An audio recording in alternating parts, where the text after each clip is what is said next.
Hello, everyone watching on Facebook. This is Rachel Gamble with Macon-Bibb Public Affairs.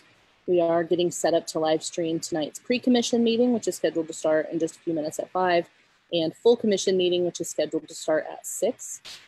We are currently getting the live stream up and running at Macon-Bibb.us, so you can let those without Facebook pages know they can watch this meeting live at Macon-Bibb.us. To all my commissioners and attendees on the line, if y'all just hold tight for a few minutes, we'll be getting started here shortly.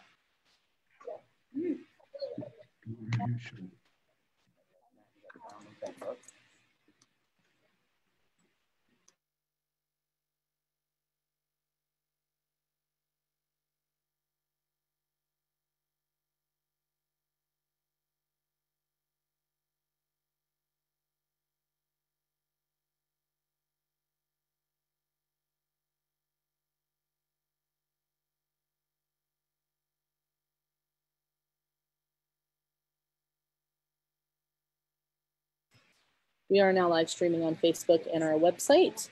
We'll be getting started here in just a couple of minutes at 5 o'clock. Thank you. And Commissioners, Mayor Pro Tem Tillman and Commissioner Watkins, if you guys will connect your audio. It looks like the audio is not connected. I see now we've got Mayor Pro Tem's audio. Commissioner Watkins, we'll just need to hit that audio button.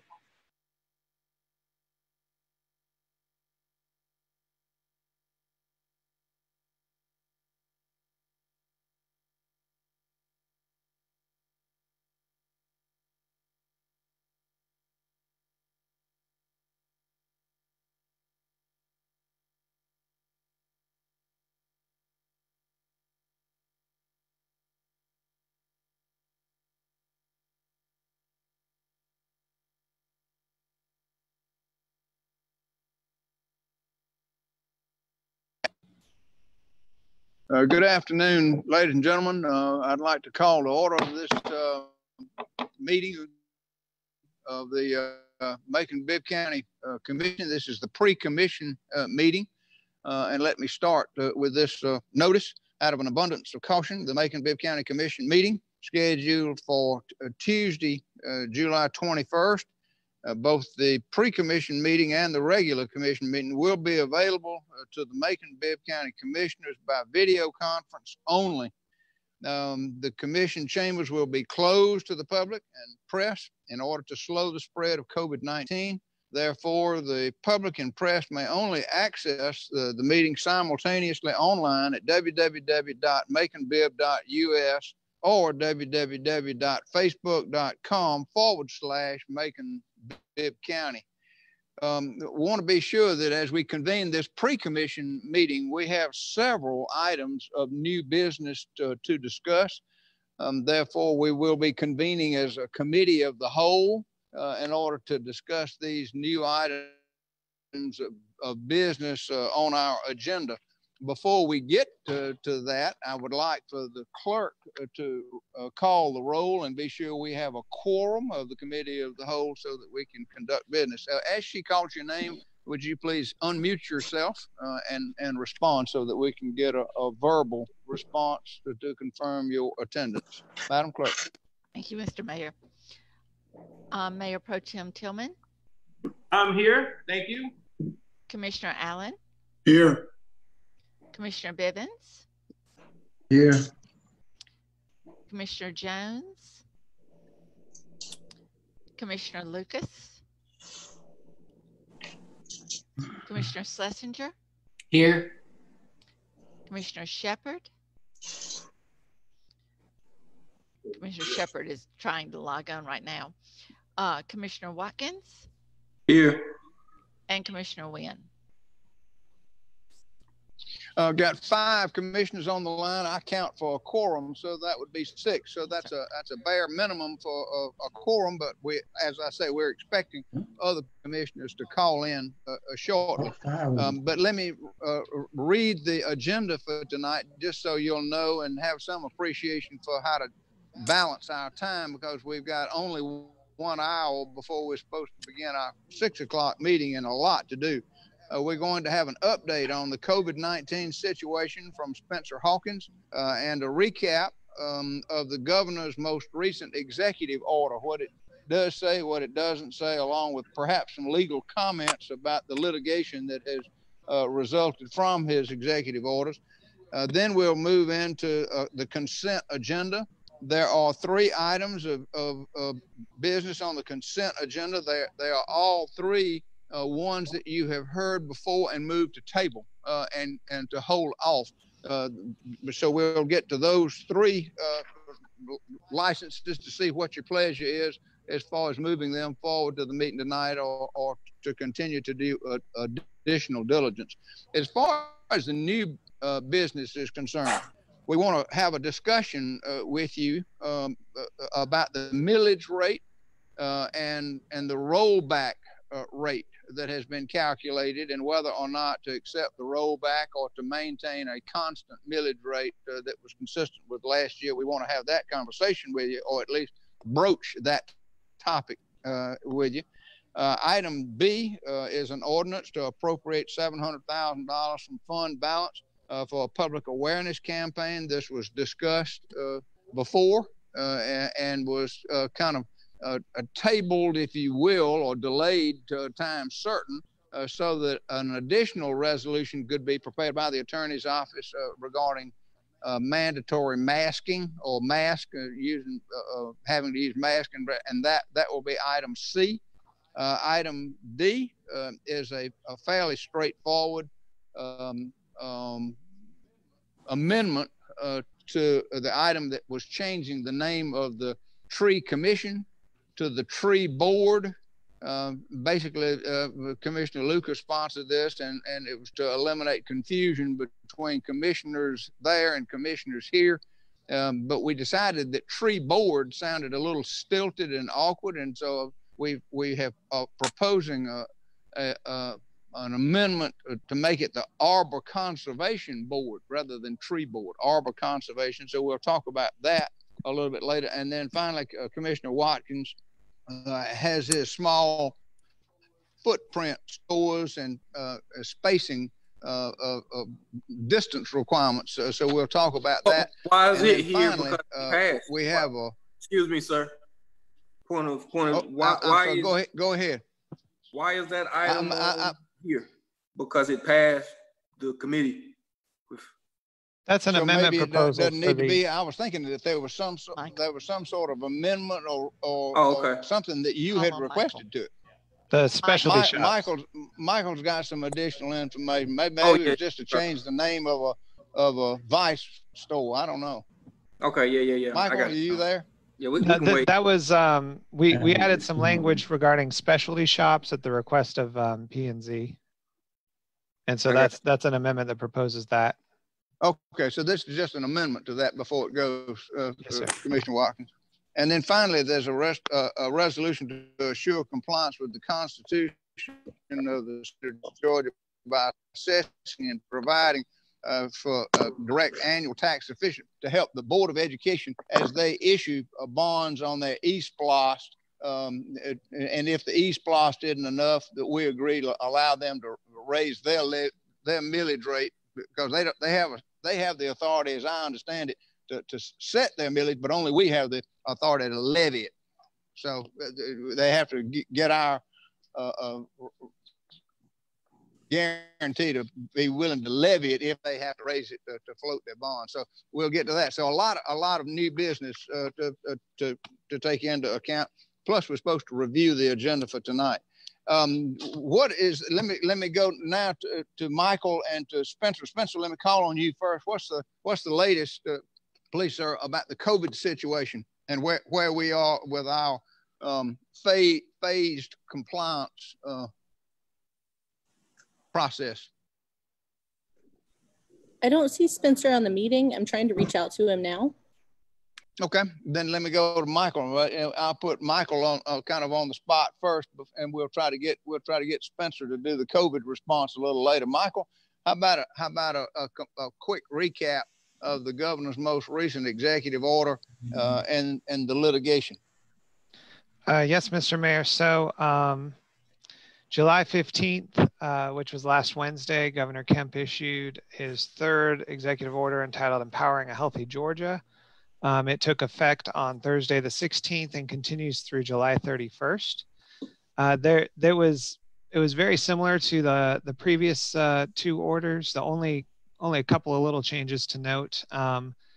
The first, there were some paragraphs added about schools. The school systems are given specific authority to require workers and students to wear face coverings indoors and on school property.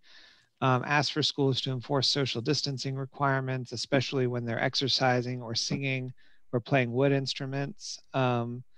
It calls on schools to reduce class sizes and use larger facilities like gyms for classroom space or auditoriums for classroom space to allow for better social distancing.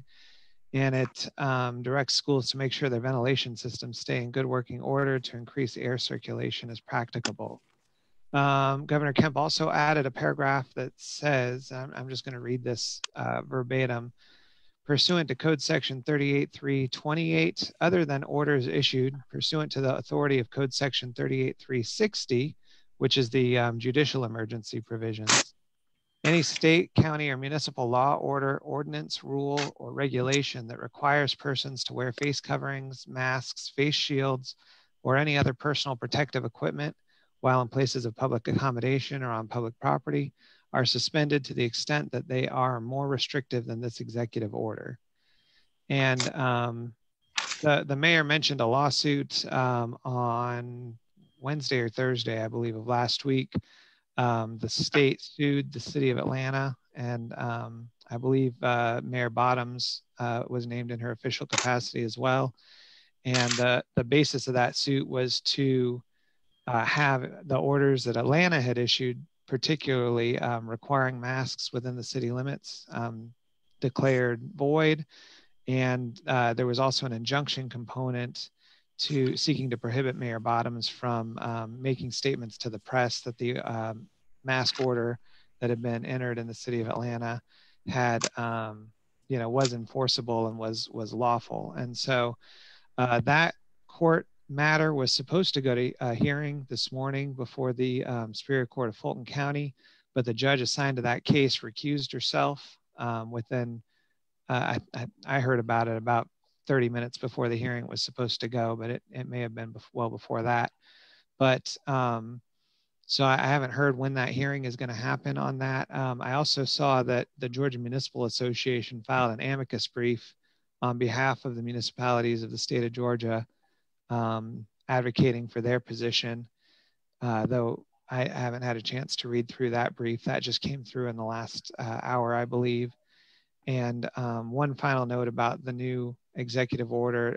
Y'all may recall that a previous order, it was a while ago, I think a couple of months ago, extended the timeline for people to renew expiring weapons carry licenses. And this order further extends that time to 30 days after August 15th, or within 120 days of whenever the license expires. So that catches you up on the governor's orders. The state of emergency is still set to expire on August 11th. And so we'll probably not see another order from the governor until middle of next week. Mr. Mayor, I have information from EMA. And I'm told, Mayor Pro Tem, I'm told that Spencer Hawkins is on the line. Yes, sir. Do you want to go before him, or do you want to let Spencer go ahead and then you? Huh? That was me, County Manager. Spencer, are you there? Yes, sir. I'm here. Huh? Oh, I'm sorry. I thought that was Mayor Pro Tem. Dr. Moffitt, was that you? That was, but Spencer's here. Go ahead, Spencer. Yes. Go ahead, Spencer. Yes, sir. Give us a COVID update and where we are, and also on our phased implementation of COVID prevention measures. Yes, sir. Well, right now, we are continuing to, once again, closely monitor this situation like everyone is. According to the North Central Health District, their operational briefing that they released this morning, we've had a pretty significant increase for the week of June 29th through July the 12th. We are up 113% in newly confirmed COVID cases within Macon-Bibb County. one of the things that we were seeing previous to this increase that we've seen over the last couple of weeks is that it was in congregate settings. But what they're seeing now is that these increases cannot solely be attributed to congregate settings, but there's still congregate setting outbreaks. And as of today, the latest GMA briefing has Macon-Bibb County at 80 new cases within the last 24 hours. And we're still holding it, we have been for the last 4 or 5 days at 44 fatalities, unfortunately.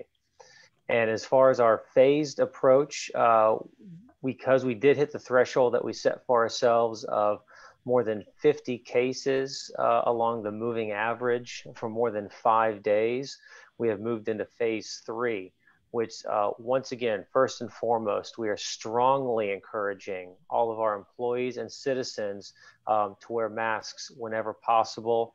We're looking to, as much as possible, close the public walk-in to county buildings and have departments move to appointments only for their meetings. And then we've also moved for reservations for facilities are now going to be canceled on a month-by-month basis based on the situation that we're seeing within COVID. So the first cancellation timeframe that we have is going to be July 26th through August 25th. And then on August the 11th, before that month expires, we're going to reassess what the COVID situation looks like and make a decision for the next potential closure date of August 26th through September 25th.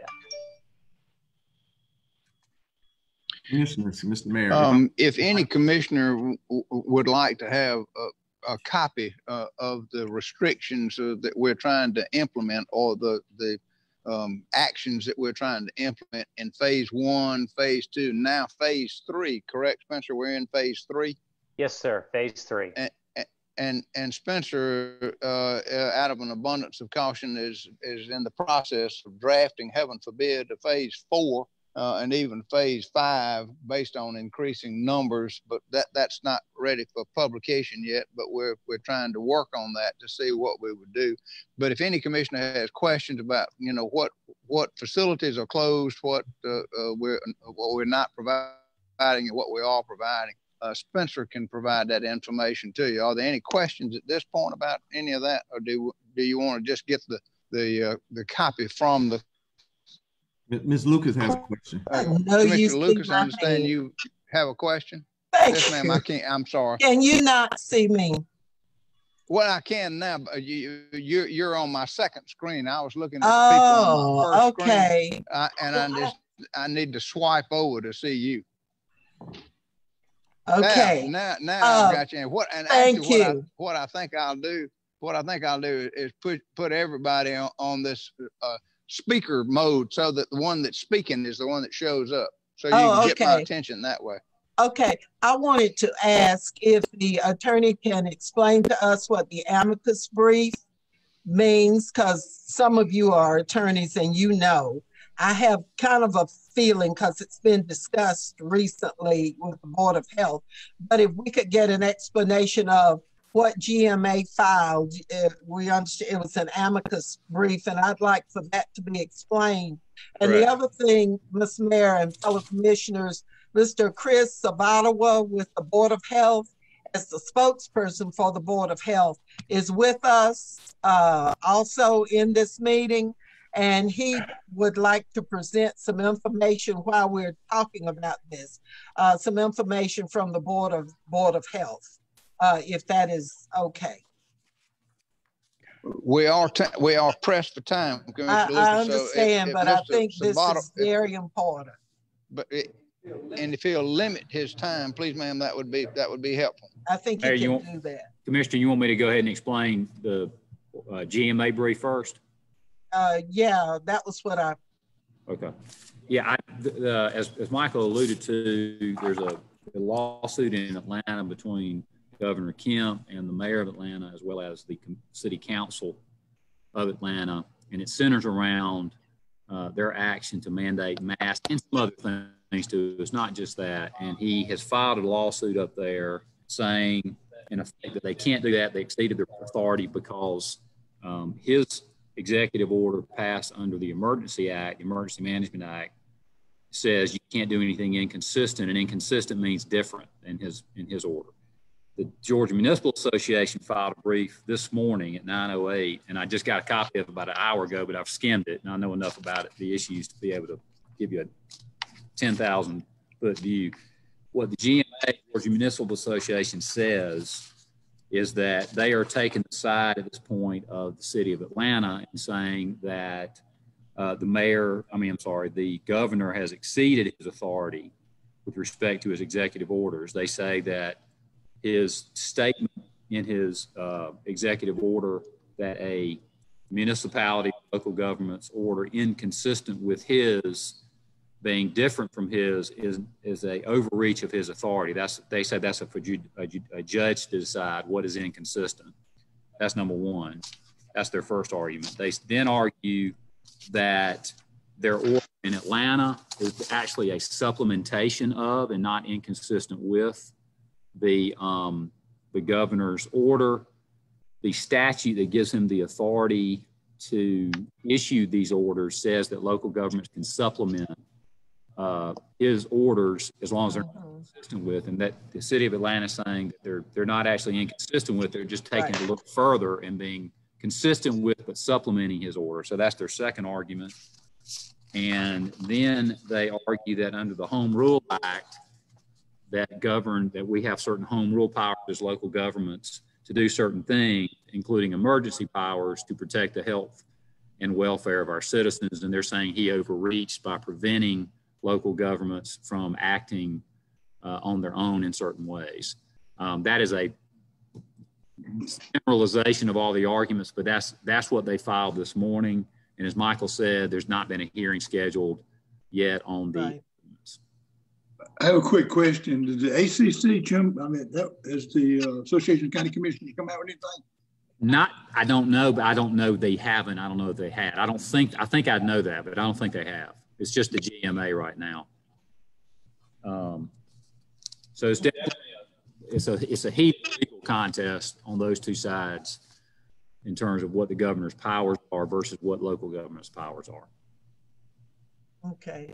Now, Mr. Sabato, thank you, because I don't know, maybe everybody knew what that was and what it involved, but I wanted to hear it and then the public to hear it as well. But Mr. Sabato from the Board of Health was designated as a spokesperson, and he's here, Mr. Mayor, to give just a brief overview of what the Board of Health is. We've met several times and taken some very definitive action.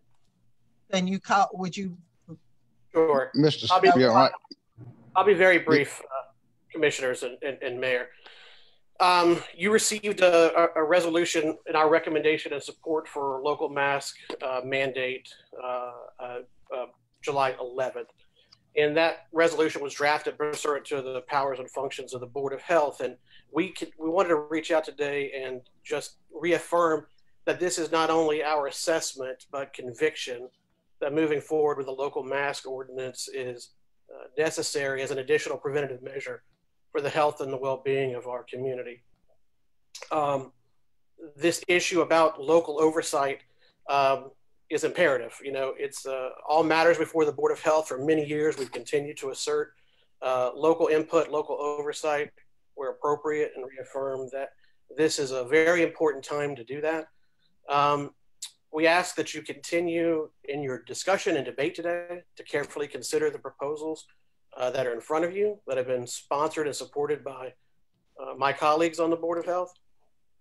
And we are prepared to cooperate with the execution of anything that you move forward with today. As recently as yesterday, we've also taken additional measures to allocate funds in support of an awareness campaign referenced in one of the proposals before you today, and have allocated emergency funding for masks intended for distribution to the public where needed. We continue to see the public respond in the absence of resources made available by the government in the hosting of public drives for masks, and also in reaching out to us, sharing their concerns about the pandemic. And so we intend to be prepared to stand and support you as you pursue an appropriate mask mandate. But we also reserve the authority to pursue all avenues left for the Board of Health. This issue is a significant concern to all the members and the constituents that we represent.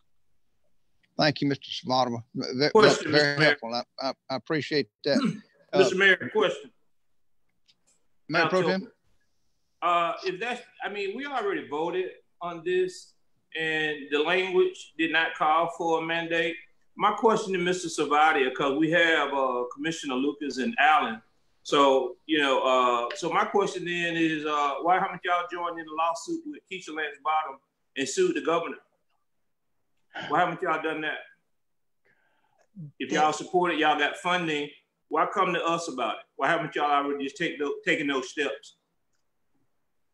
The reason is that this hold on, Commissioner. You said he's the spokesperson because you and Commissioner Allen is already on here to speak up on the board. So if he's the spokesperson, I'm asking him. Now you can answer it, so then we don't need him if you're gonna speak on it. I will allow him to answer. He's the spokesperson today. That's I all. will allow him to answer it. Sure. I'm happy to tell you that we are considering all options available to us as a board. Those discussions have been part of our deliberation. And according to the statute, the expectation of the Board of Health is to provide insight, advocacy, and recommendations to its local jurisdiction. And we're giving the county commission and the mayor the right of first refusal, essentially, as our duly appointed representatives in the jurisdiction of Macon-Bibb. Now, in the effort that you put forth, we hope an outcome is consistent with our recommendation. If it doesn't, we are looking at other options. Thank you. You're welcome. All right, let's move on so we can actually get to that item on the agenda. Thank you very much, Mr. Spadwa and Pro Tem. I appreciate that. Can I move Mr. Mayor, on? can we amend that to then say that we move to mandate masks in Macon-Bibb? When we get to it, when we get to it, it's certainly there for amendment. But let me see if I can't proceed with the agenda in the order that I've got it. What do y'all want to do about the consent agenda, which is the next item on the agenda? You got 3 alcohol licenses that are pending. Can we just keep talking? That are awaiting approval. Why can't we just can we move to the items that are concerning the COVID and the masses? We're talking, and that's what we're doing right now. I would move that we go ahead and approve on the consent agenda. Well,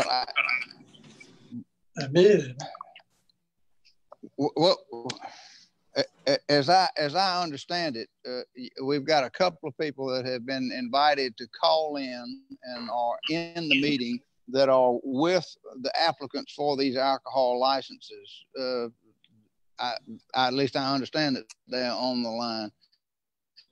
That's why I was just going to move to that first. If you want to make a motion to skip over the consent agenda for now and go to the COVID items, we can do that as well. I'm just trying to facilitate a meeting and get it over with in the next 35 minutes. Well, but so moved. I moved that we talk about the COVID. It's infinitely more important. Second. Okay. Is there objection to going straight to the COVID matter? And if so, you want to take item B under the new business 5B, which is the ordinance to appropriate $700,000 from fund balance for the public awareness. And then the next one is the emergency ordinance requiring the use of face covering. That suit everybody to do that? What do you want to do about the $700,000? Move to approve. Second. Hey, on the 700 are like physical items like actual buying face masks an option for that? Michael has all that information. Yeah, my impression is that all the face masking has been separated out of that ordinance, and it's basically just the $700,000 for public service announcements. Michael?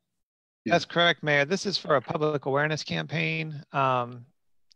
Chris Floor put together an estimated monthly cost from basically every media outlet that he could get a hold of in Macon-Bibb, and that cost came out to about $140,000 per month. And so this is $140,000 per month for 5 months because the CARES Act funding expires on December 30th of 2020.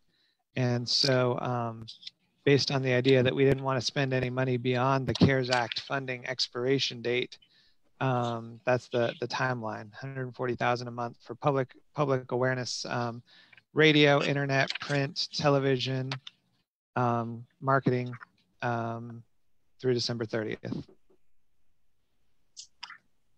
Okay.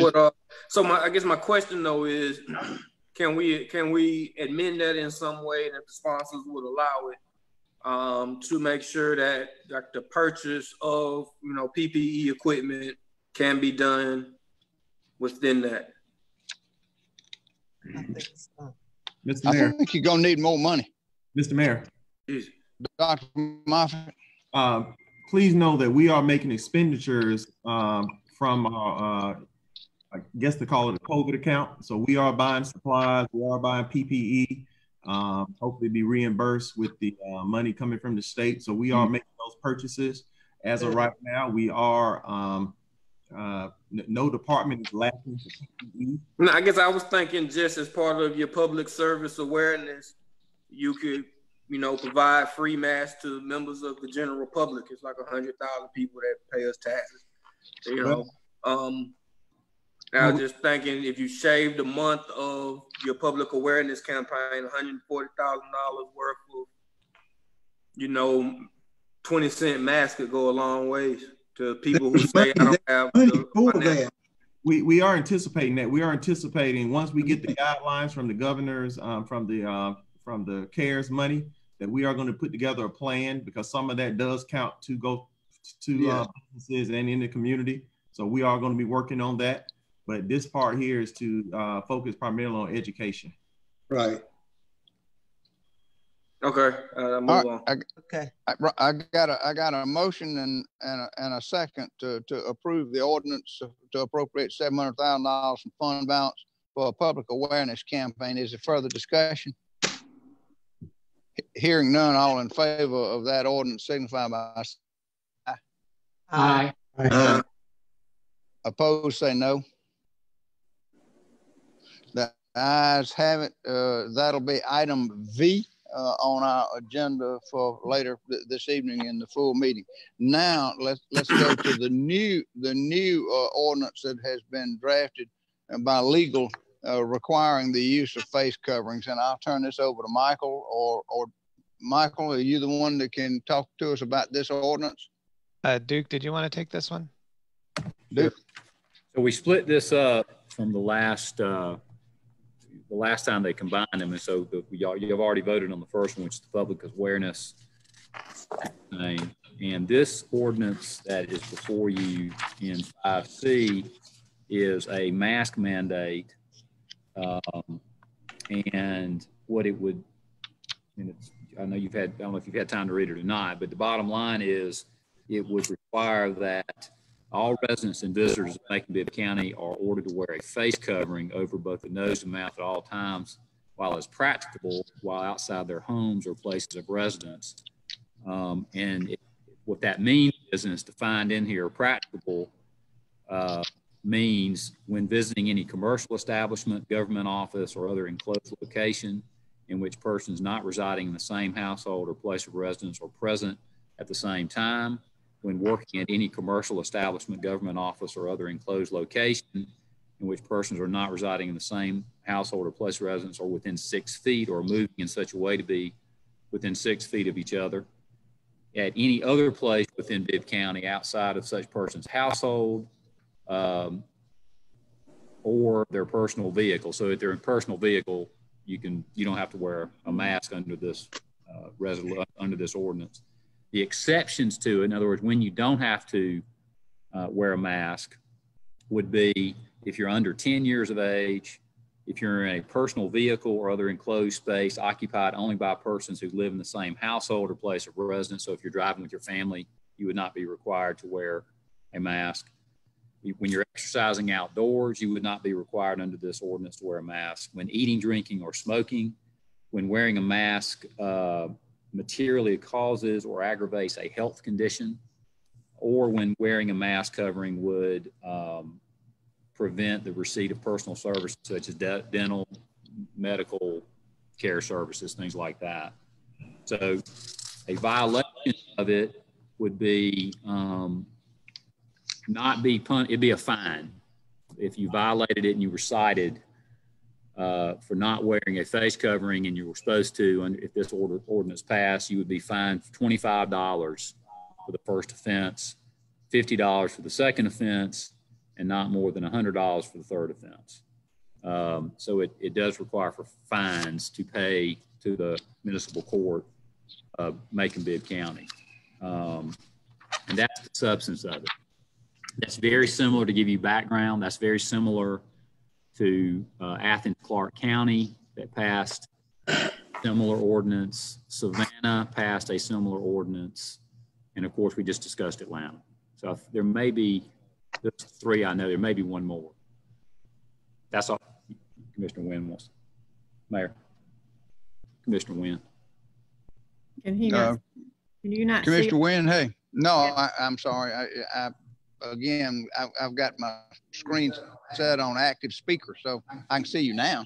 All right. Well, I just the thing is, you're calling this a requirement, and it's just slightly short of being a mandate. That's the way I hear it. And I don't see how you can. Everything you said was that we should wear a mask everywhere, but in our own home or in our car while driving with our family. Now, how are you going to monitor who's in the car with somebody, if whether that's family or not? Here's my whole problem with this. I am a mask wearer. That's what I do when I go in public buildings. I think that's a smart thing to do, and I consider myself a smart person. But I was in some stores this weekend, and 50% of the people didn't have masks on. That store, and then I went to another store, and it required masks. So I had my mask on, but they wouldn't let the customer in behind me in the store until they went and got a mask. Now, the stores can control that, but I don't see how we can control it. I don't see how we can fine people for something that the state's not requiring us to do. We're not following the state regulation on this, or the state or the governor's orders on this. I just don't see how you can do that, and how you can enforce what we're going to do with this. I just don't get it. I mean, you charge, if you fine me $25, I'm not going to pay it. Okay. Let me see if I got a motion in a second for this before we have further discussion. Yeah, and I'd like to second it. And may I have a question? Ask a question. Right. So my motion was from Schlesinger. Is that right? Right. Correct. And okay. And Lucas was my second. So further discussion, yes. Commissioner Lucas. Thank you. And since I've requested that we use the Athens-Clarke as I'd like to join. Is Commissioner Allen going to be the major sponsor on it? You still sponsoring this? Yeah, Commissioner. Commissioner Lucas, Commissioner Allen is listed as a sponsor, but if you want me to, okay, I just wanted to be added as a sponsor, and request that all commissioners who favor this would also sign on as co-sponsors of this this important legislation. As you have heard from our Board of Health, from our emergency management, and everybody else, how important it is. And looks like we may be right. We may get through and be able to mandate this. So I certainly do want my name on that, because it's very important. Very What's the verbiage on it again before I sponsor a mandate? Yeah, one more time. The Commissioner Allen, I think your last resolution, or your last proposed ordinance, was strongly encouraged it. Yes. Yeah, but this would mandate it. This is now a mandate. I want to be clear about that. I want to strongly encourage. Wait a minute. Well, that I want to be the I'm hearing two sponsor different. on Let me make sure we got the same. Okay. Well, is it a mandate or a requirement? There's a little bit of difference in there. It sure is. And I want to say this, that there was a rally for one of the mayoral candidates at this government center today, and there was at least one person that didn't have a mask on, and I won't say her name.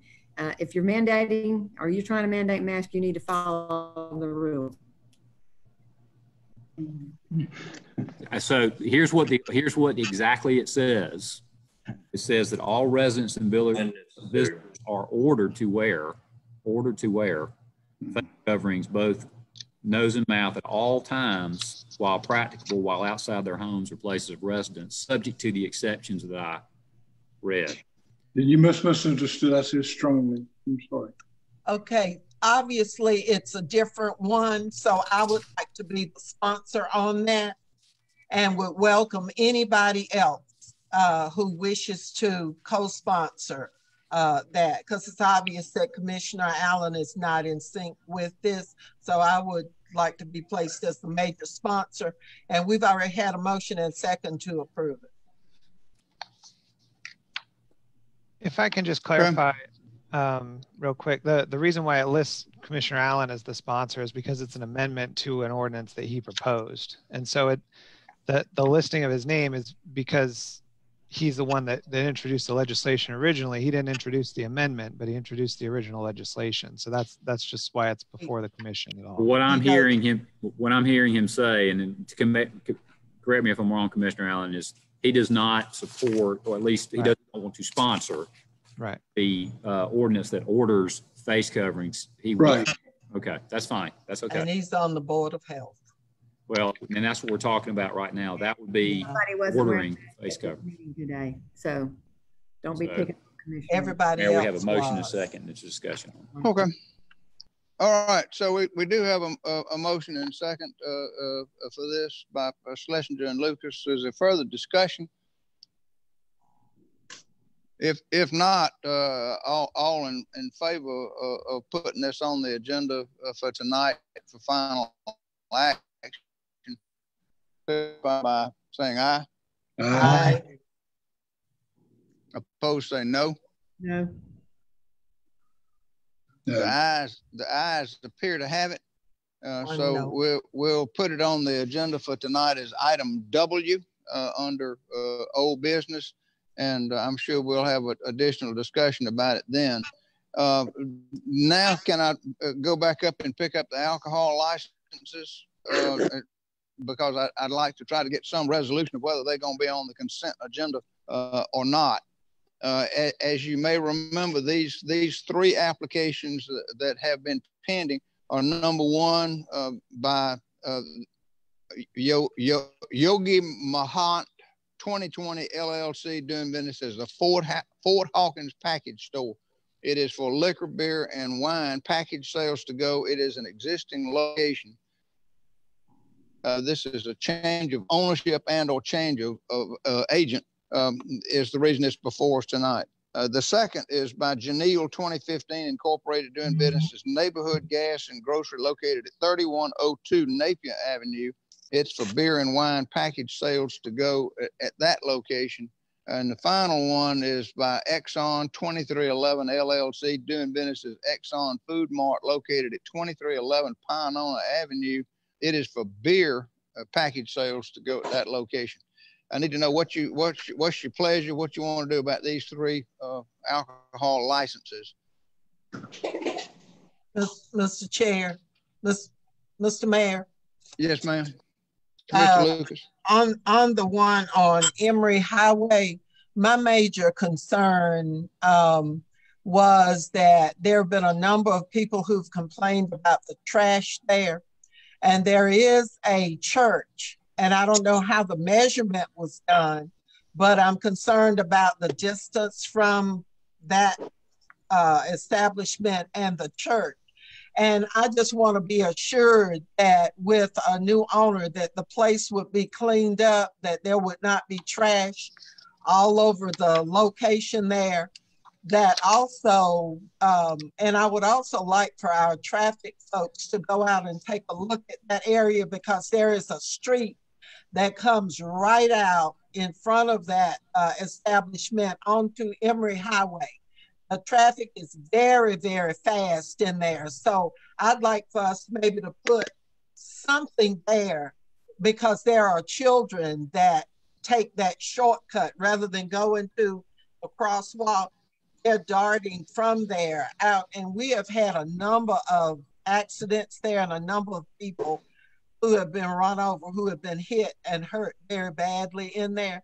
So that was why I wanted to hold it up, so that we could take a look at it and request that the new owners pay attention to that and work with us on making sure they do whatever they can, especially about keeping the area clean. And then maybe we can work with them on the traffic situations in there. Right. And Michael, I may call on you. My understanding is that this location does not comply with the distance requirements, because it doesn't have the specified distance apart from a public housing project. And right, I think right Michael looked this up and decided for some reason or somehow that when the license was issued, the public housing project wasn't there. And the public housing project located afterward is my understanding. Therefore, the location was grandfathered, and this is a continuation of that grandfather, because it's been an existing license and an ongoing license. Michael, is that right?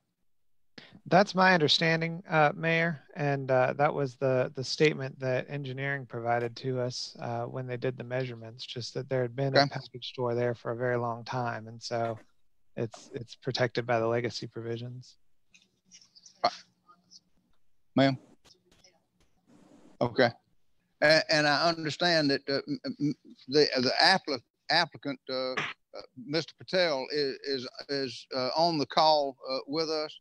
Mr. Patel, have you heard the comments of Commissioner Lucas? And you may have to unmute yourself so that we can hear you. So far I got everything cleaned up. If you guys stop by now, you can see it.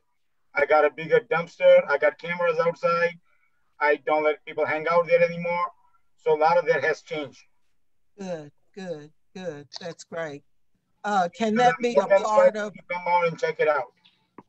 I will. Now, it's in Commissioner Schlesinger's district, but it was in my previous ward when I was on the city council. That's why I know the history on it.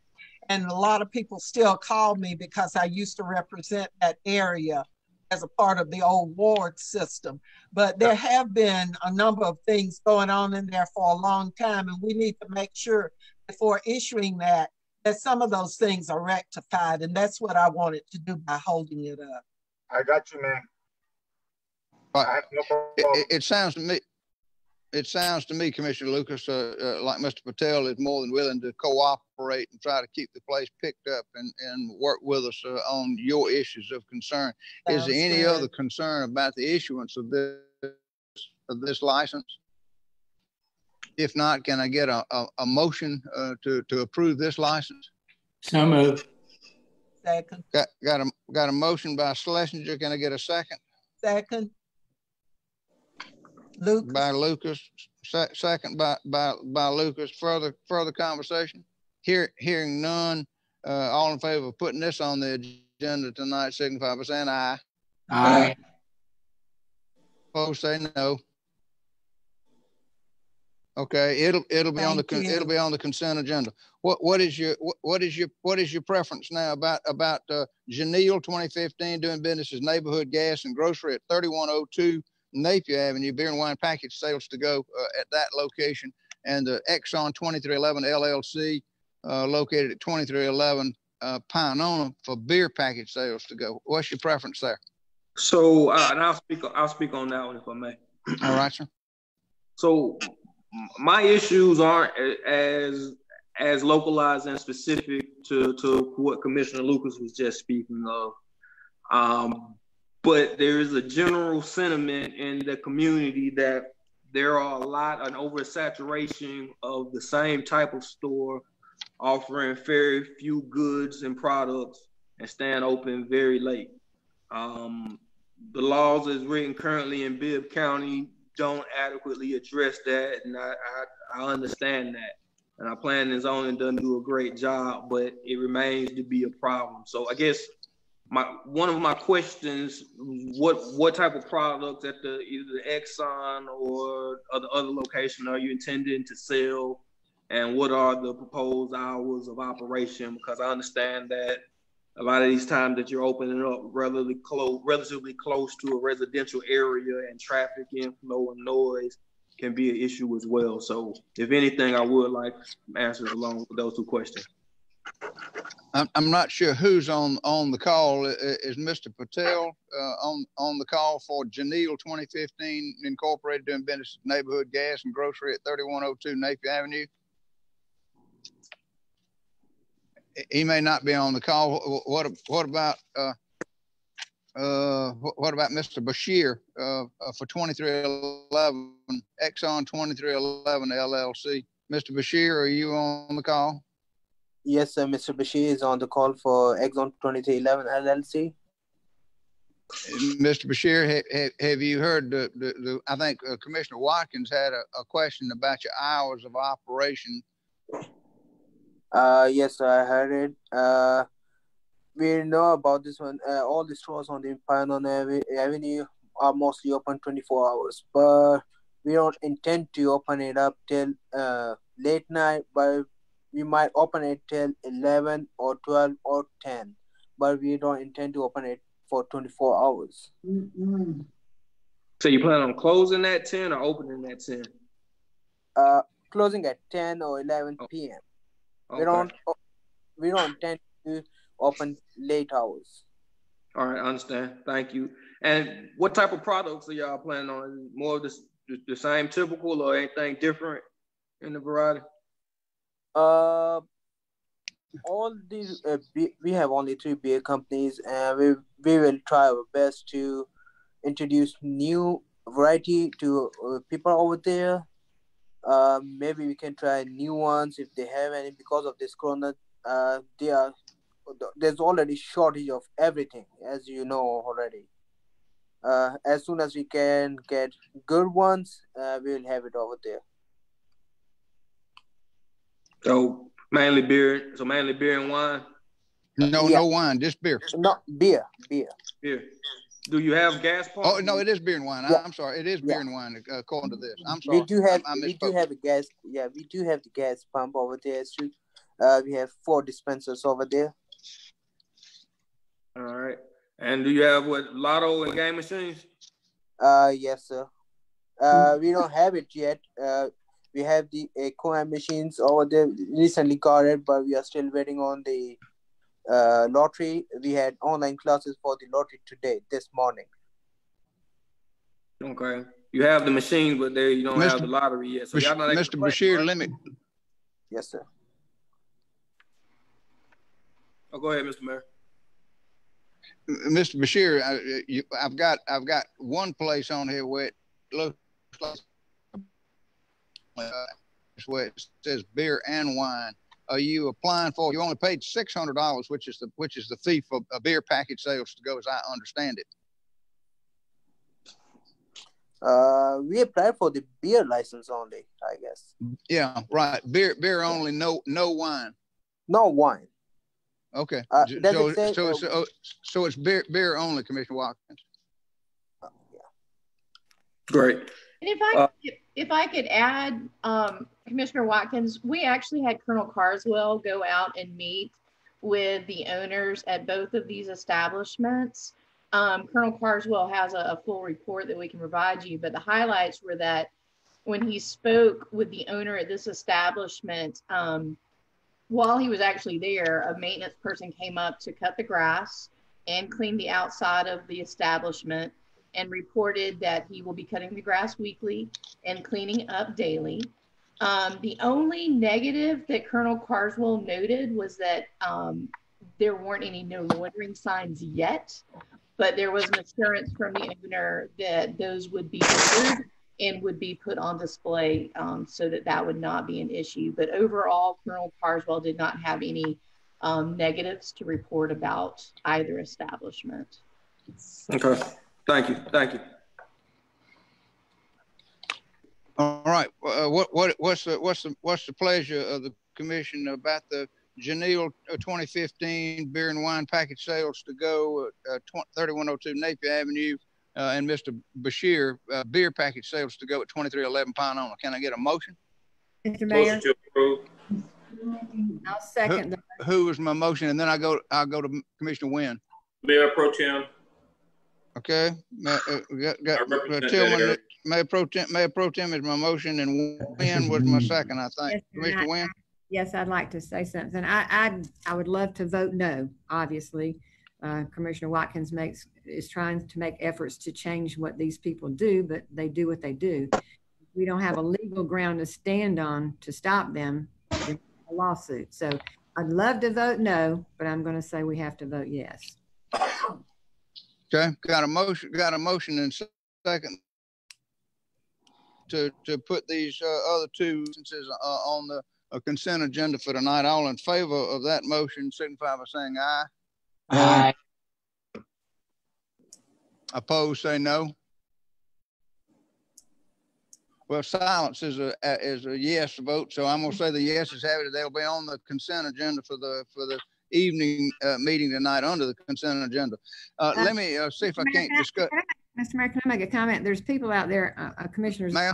There's commissioners out there on mute. So how can you know if they're voting yes or no when they're on mute during the vote? I just wanted to point that out. That happened last week. Right. Well, that's why I say, okay, good. So moving on, we got a discussion of the millage rate. And I think Julie Moore is going to lead us in a quick discussion of the millage rate. We have the new county tax digest back now from the tax assessor's office. Is that right, Julie? Yes, that's correct. We have the tax assessor's office and tax commissioner's office and finance department to thank for working to finalize the tax digest. And it does show some growth. So the question becomes, if we want to choose to maintain our current millage rate of 20.331 mills, then we would realize an additional $2.6 million. But that would require that we advertise it as a tax increase, even though we would be maintaining the same 20.331 because we would not be accepting the rollback.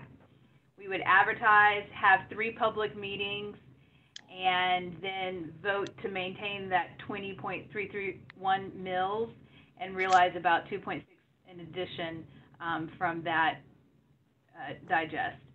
We also would run an ad that would show an example of a proposed tax increase for a home that has a fair market value of $125,000. The increase would be $14.81 annually. So if we want to maintain the 20.331, we would see it an additional 2.6. We would have to advertise as a tax increase. It would require 3 public hearings, and the tax commissioner needs to have this finalized by mid-August to take it to the state. Thank you. I have a question. Wonderful. Growth in our digest. I have a question. Yes. The 20.331, you said that would bring in how much additional fundage? Well, so let me say it again. The 20.331 is the mill rate that we charged this previous year. If we maintain 20.331, we're not accepting the rollback. It brings in an additional $2.6 million. And what if we do roll it back? What do the people get? Pennies on the dollar. I mean, it would. Okay. If I may, Mr. Mayor, Julie, would you give the breakdown of what that 2.6 comes from? How much of that is new growth on the tax digest? Yeah, that's what I'm The report I am looking at says that 1.1 of that is from new property and 1.4 of that is from new assessment or reassessment. Commissioners, if you recall, we do the assessment every 3 years. So this is from last year's assessment, which only affected a third of the community. So again, when we did the budget, we did anticipate that we would be having this discussion down the road. Remember, we're not raising the millage rate. We're keeping the same millage rate, but because of the new growth in the community, this would allow us to see an additional 2.6. I will remind you that when we had this discussion, we talked about the furlough, which is $2.8 million that we would try to put that back in the budget. We moved the furloughs to the second half of the year, and that we are also anticipating bringing you the pay scale in the month of October. Currently, we're looking at the pay scale amount to get the public safety reevaluated where we want it to be. We're looking at that's probably going to be about $2.9 million when we initially grade all positions to where they need to be. Plus, we need to account for longevity. So we are working through those numbers now to bring those reports back to you. But again, I told you I was going to be a broken record and talk to you about the $2.8 million that we need to in the budget for the furlough. So, and the pay scale. So if I understand right, if we do nothing to the millage rate, because of growth, new businesses opening, new things being built, and property values going up, that generates an extra $2.3 million in revenue. 2.6. $2.6 million in revenue. Yeah. Correct. All right, so doing that generates 2.6. Commissioner Allen, yes, sir. Okay. Commissioner Watkins, let me say this. You're breaking up pretty bad and are hard to understand. But let me restate where we are, and this is a discussion item only. Because of the growth in the digest, the state calculates, or the tax assessor's office calculates a mandatory rollback rate, so that you, technically speaking, the reduced millage rate on the enlarged digest gives you the same amount of money as last year. But if we maintain the millage rate current, constant, we don't change the millage rate, then we would end up collecting an additional $2.6 million, which I think would be needed as you go forward. Now, where we are with this, I have decided to be Joe the bad guy. I have decided to ask the attorney's office to prepare a resolution to refuse to accept the rollback rate. I'm going to introduce that and bring it next week at the committee meetings. So be prepared to discuss it then. And if you want to accept the rollback rate, then you'd have to, vote me down. But if you want to keep it so that millage rate stays constant and collect an additional $2.6 million because of growth in the digest, then you'd vote to maintain a constant millage rate. So that's all we need for tonight, just to introduce this to you and let you be thinking about it between now and next Tuesday. I got a question to you, we've already done. Mr. Mayor, I have a question to you. What would that throw? Go ahead, sir. What would that throw the fund balance to be at the end of the year if we did that? I can't possibly begin to estimate that, because you got a whole year ahead of you. Don't know what the expenses are going to be. You don't know what other revenues are going to be.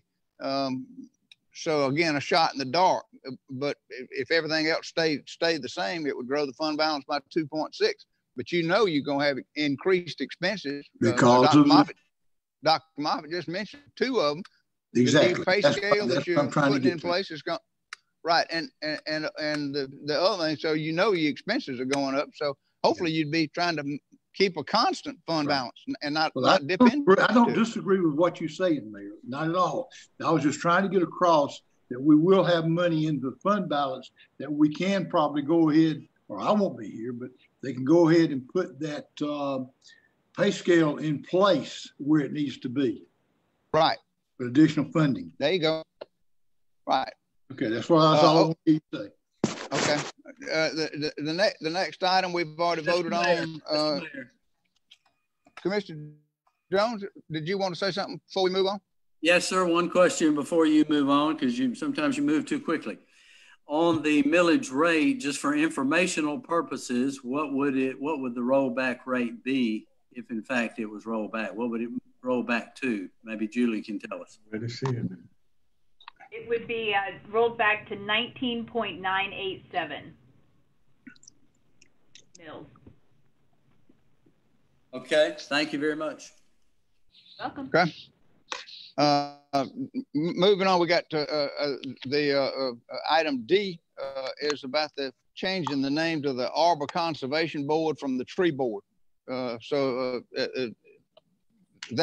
basically is an amendment to that ordinance, is it not, Michael? Did we draft it as an amendment or just a rewrite of the ordinance to change the name everywhere it appeared?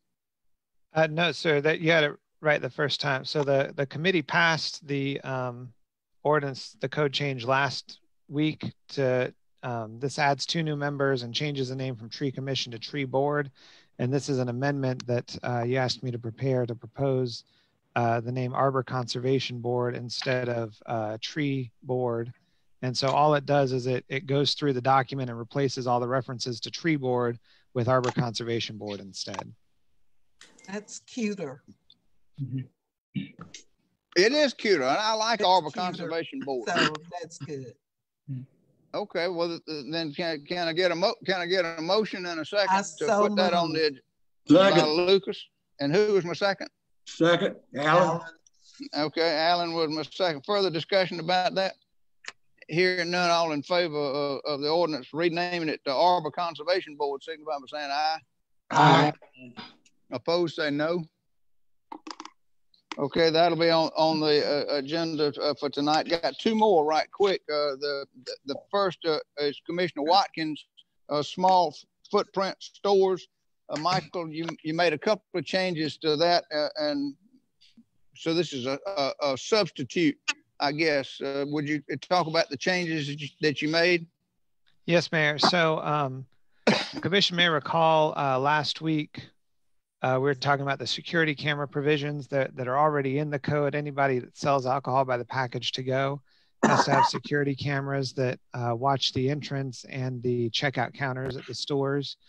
And that's an existing requirement. And we had talked about how the version last week added a requirement where when someone goes to get their license, we actually send a deputy out to verify the security camera system. Sheriff made a comment during the meeting about checking these businesses every year when they renew. And so I had prepared a draft that added that requirement to make it an annual check instead of just once at the front end. Then I think on Thursday, I received a phone call from Jim Thomas with Planning and Zoning and Pope Langstaff. And during the call, Pope mentioned to me that that he and his wife are vegan, and that the definition of art in this this store or in this bill requires the sale of various staple foods, including milk, eggs, and meat. And so he said, well, if somebody wants to open a vegan specialty store and they want to sell beer or wine, this would subject them to this 2,500 foot distance rule, and maybe not in the spirit of what Commissioner Watkins was looking at. And so I coordinated with Commissioner Watkins. I drafted a provision regarding specialty stores and added a definition for specialty stores into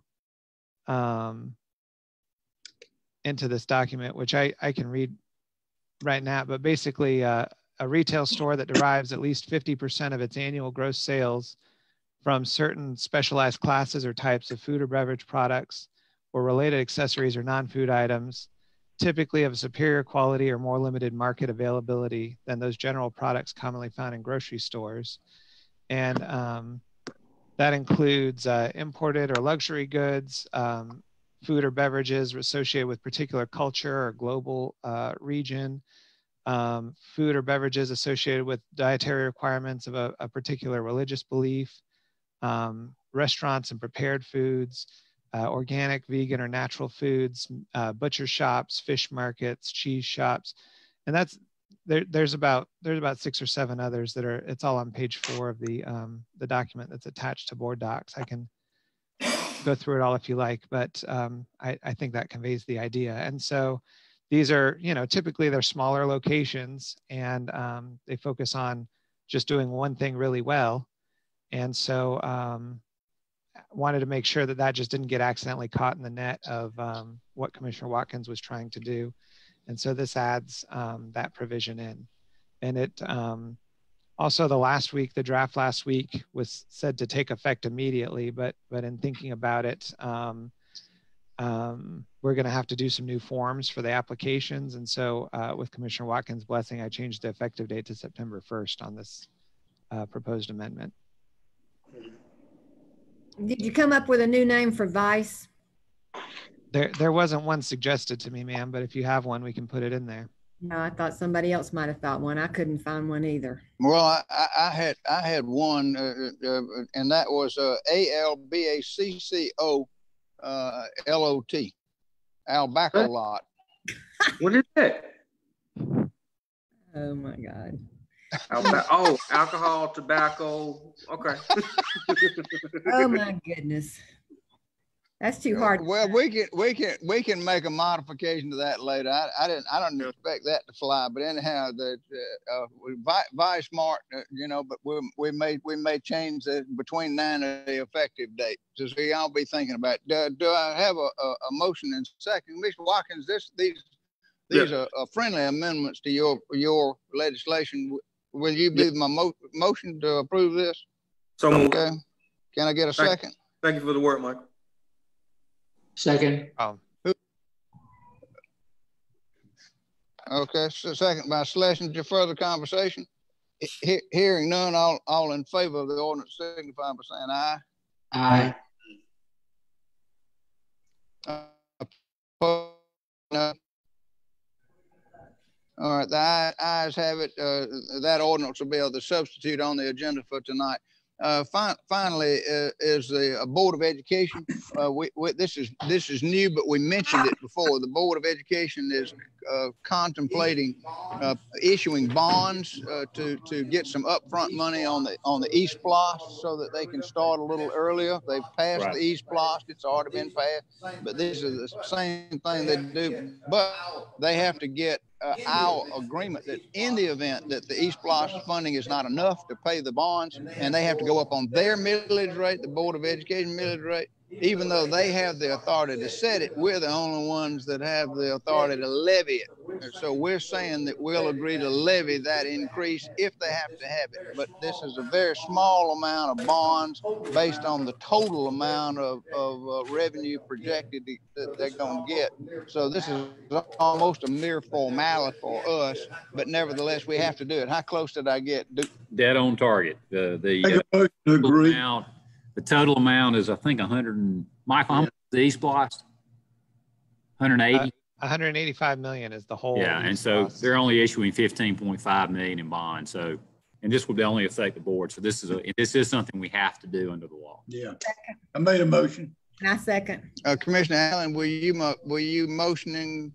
Yes, sir. And Commissioner Wynn second. Move do pass on that. Yes, sir. And Wynn second. So, all right. So Allen is a motion second by Wynn. Further conversation. What are we doing? Why was that?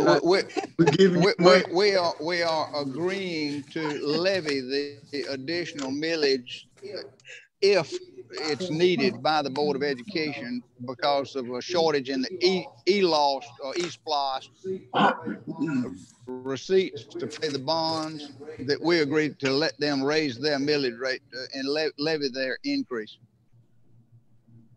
It's just something we've always done. True. So they thought the East Block was going to generate more than 28 million? I'm sorry, say again, Commissioner Watkins. They thought the East Block was going to generate more than $28 million a year? Yeah, so the bonds are 15.5 million. The East Block should generate substantially more than that, but according to the Constitution, you've got to provide for this to get the bond. So it's just a legal requirement. It doesn't affect our credit at all. Right. I got you. Okay, got a motion and second. Is there further discussion? Hearing none, all in favor of the resolution signify by saying aye. Aye. Opposed, say no. Okay, the ayes have it, and that'll be on the agenda for tonight. We didn't have time to review the agenda, so we're going to fly blind into the meeting tonight, but we need to go ahead and start it because it's already 10 minutes after 6. Is there any objection to adjourning this meeting and convening the regular meeting? Hearing no objection, with the pre-commission meeting is adjourned. And in the same breath, let me convene and call to order the regular meeting of the Macon-Bibb County Commission. Mr. Attorney, do I need to reread the notice about close to the public and all by Zoom? No. Okay, good. Then we'll go to the regular meeting agenda. And the call to order we have accomplished. I have asked Commissioner Bibbins if he would be willing to give us an invocation, and he has very graciously agreed to do that. Commissioner Bibbins, may I call on you at this point, please, sir, to give us an invocation? Yes, sir. May we bow our heads? Heavenly Father, we thank you for your grace, your gift of grace, and we look forward to showing you through our words and actions that we appreciate your grace as an opportunity to grow in our wisdom, love, and compassion, and that wisdom, love, and compassion will cause us to live up to the last 5 words of the Pledge of Allegiance: liberty and justice for all. Amen. Amen. Oh, that was nice. Thank you. Amen. Thank you very much, Commissioner Bibbins. I appreciate that. Well said, sir. Next item of business is the approval of the minutes from the public hearing that we held on July the 7th, as well as the pre-commission meeting and the regular meeting held on July 7th. The public hearing was on the work program that we did, and I think there was only one comment on that, and then the regular pre-commission meeting and the regular. Any changes, additions, or corrections in any of those 3 sets of minutes that were prepared and distributed? Move to approve. If not, can I get a motion to approve? Tell me who that was. Schlesinger. Second. Schlesinger and Lucas. Second. Okay, thank you. Further discussion? Hearing none, all in favor of the approval of those 3 sets of minutes signify by saying aye. Aye. Come on, y'all. Somebody says aye. Okay. Aye. Opposed, say no. Aye. The ayes have it, and the minutes are approved. Those 3 sets of minutes are approved. Okay, that's excellent. Next item on our agenda are reports from standing committees, and first committee is Operations and Finance, and that report will be given to us by Watkins. Chairman Watkins. All right, the Operations and Finance Committee met on July 14th, 2020 and took the following action. The following items were approved. An agreement with the Department of Corrections in the amount of $345,226 for the purpose of hiring offender work detail labor from McEver Prison Detention Center. Agreement with Lanier Plans doing business as CoreCat in the amount of $60,424.30 for the delivery and installation of new playground equipment at Carolyn Creighton Park. An agreement with Dunwoody Beeland Architects in the amount of $96,000 for architectural and engineering services for phase 2 of Lake Tobosaki renovation project. The purchase of hardware to increase the speed of the New World ERP system in an amount of $45,000 from AgTag USA. An agreement with Williams Communications in the amount of $53,195.55 for the purchase of batteries and power supply adapters. Passed committee for the 2nd time. The committee approved the following supplemental appropriation: $61,000 payable from fund balance for the purpose of funding a roof repair at the Washington Memorial Library. The committee accepted the following grants: the acceptance of a Council of Accountability Courts Judges State of Georgia Grant Award from the Georgia Criminal Justice Coordinating Council for fiscal year 2021 in the amount of $125,219 with matching funds in the amount of $13,913 payable from existing employee salaries that was awarded to the Macon Judicial Circuit Adult Felony Drug Court Program.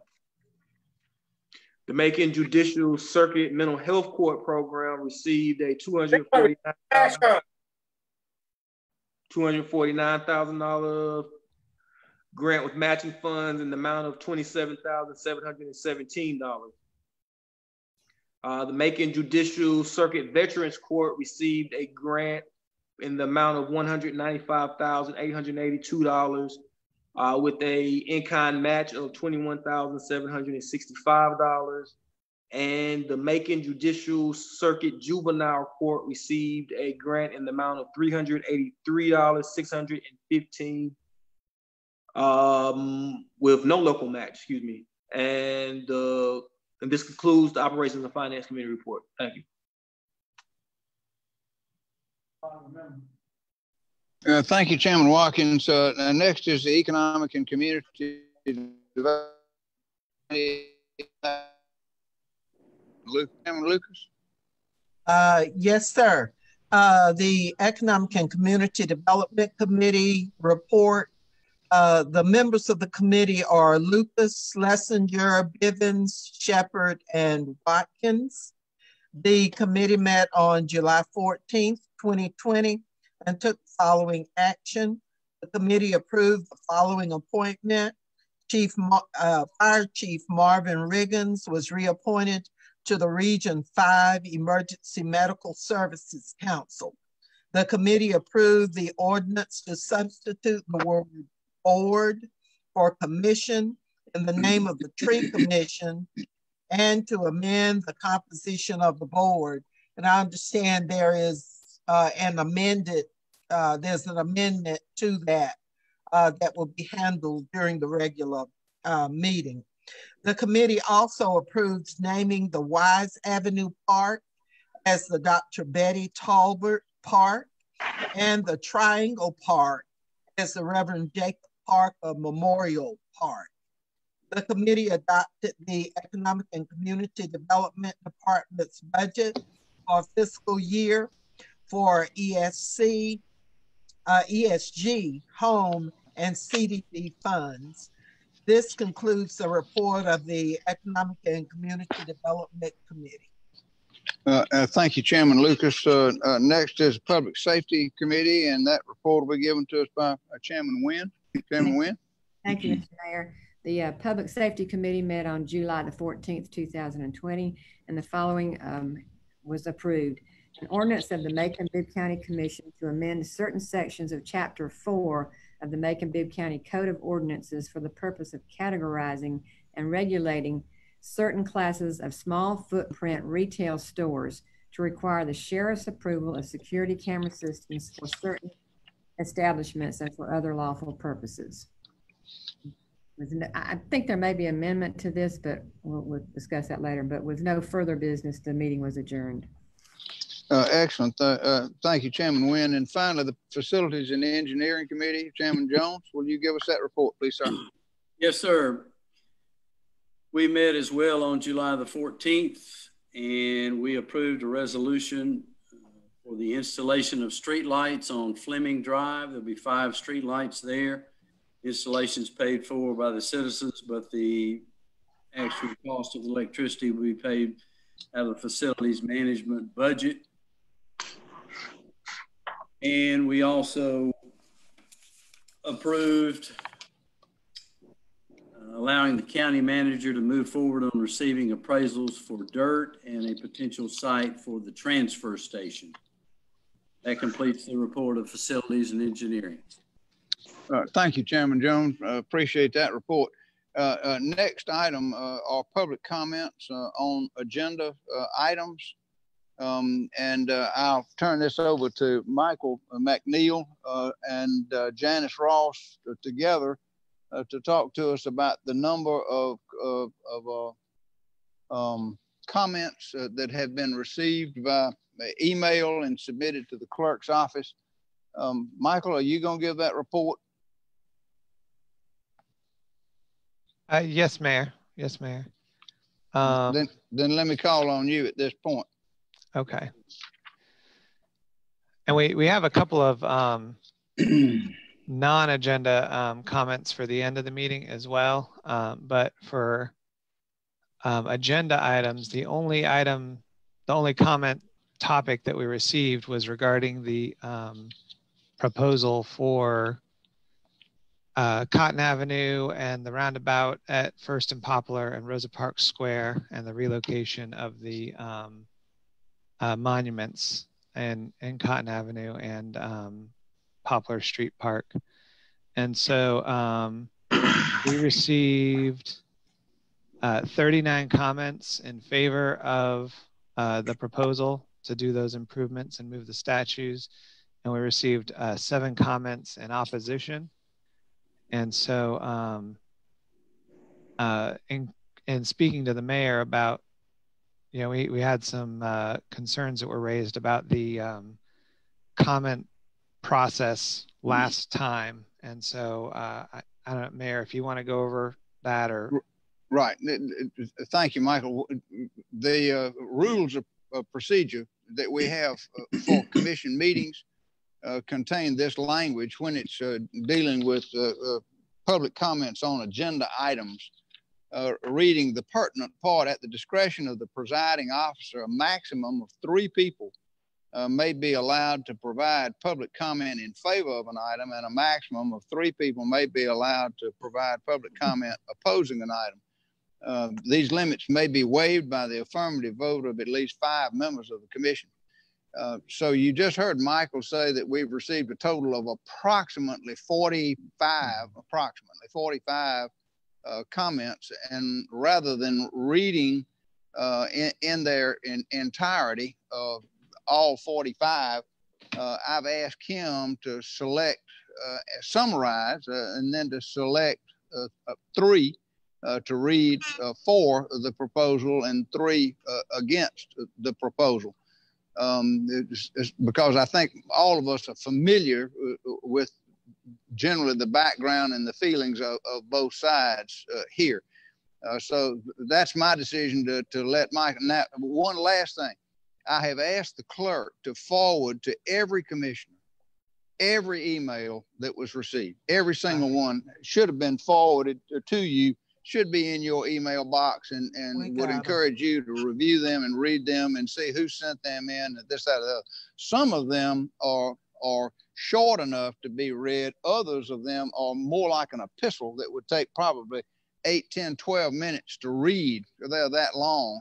So every comment has been sent to all of the commissioners, but I've asked Michael to summarize and select 3 that he felt like were kind of reflective of the total batch. You know, Mr. Mayor, before he starts, did we get the comments sent to us from the last meeting? All of the comments, like you're doing tonight? Yes. All of them from the last meeting and from this meeting will be either have been or will be forwarded to you. Yeah. Janice is waiting, nodding her head, saying yes. So we'll get them all to you, to every commissioner. Michael, go ahead.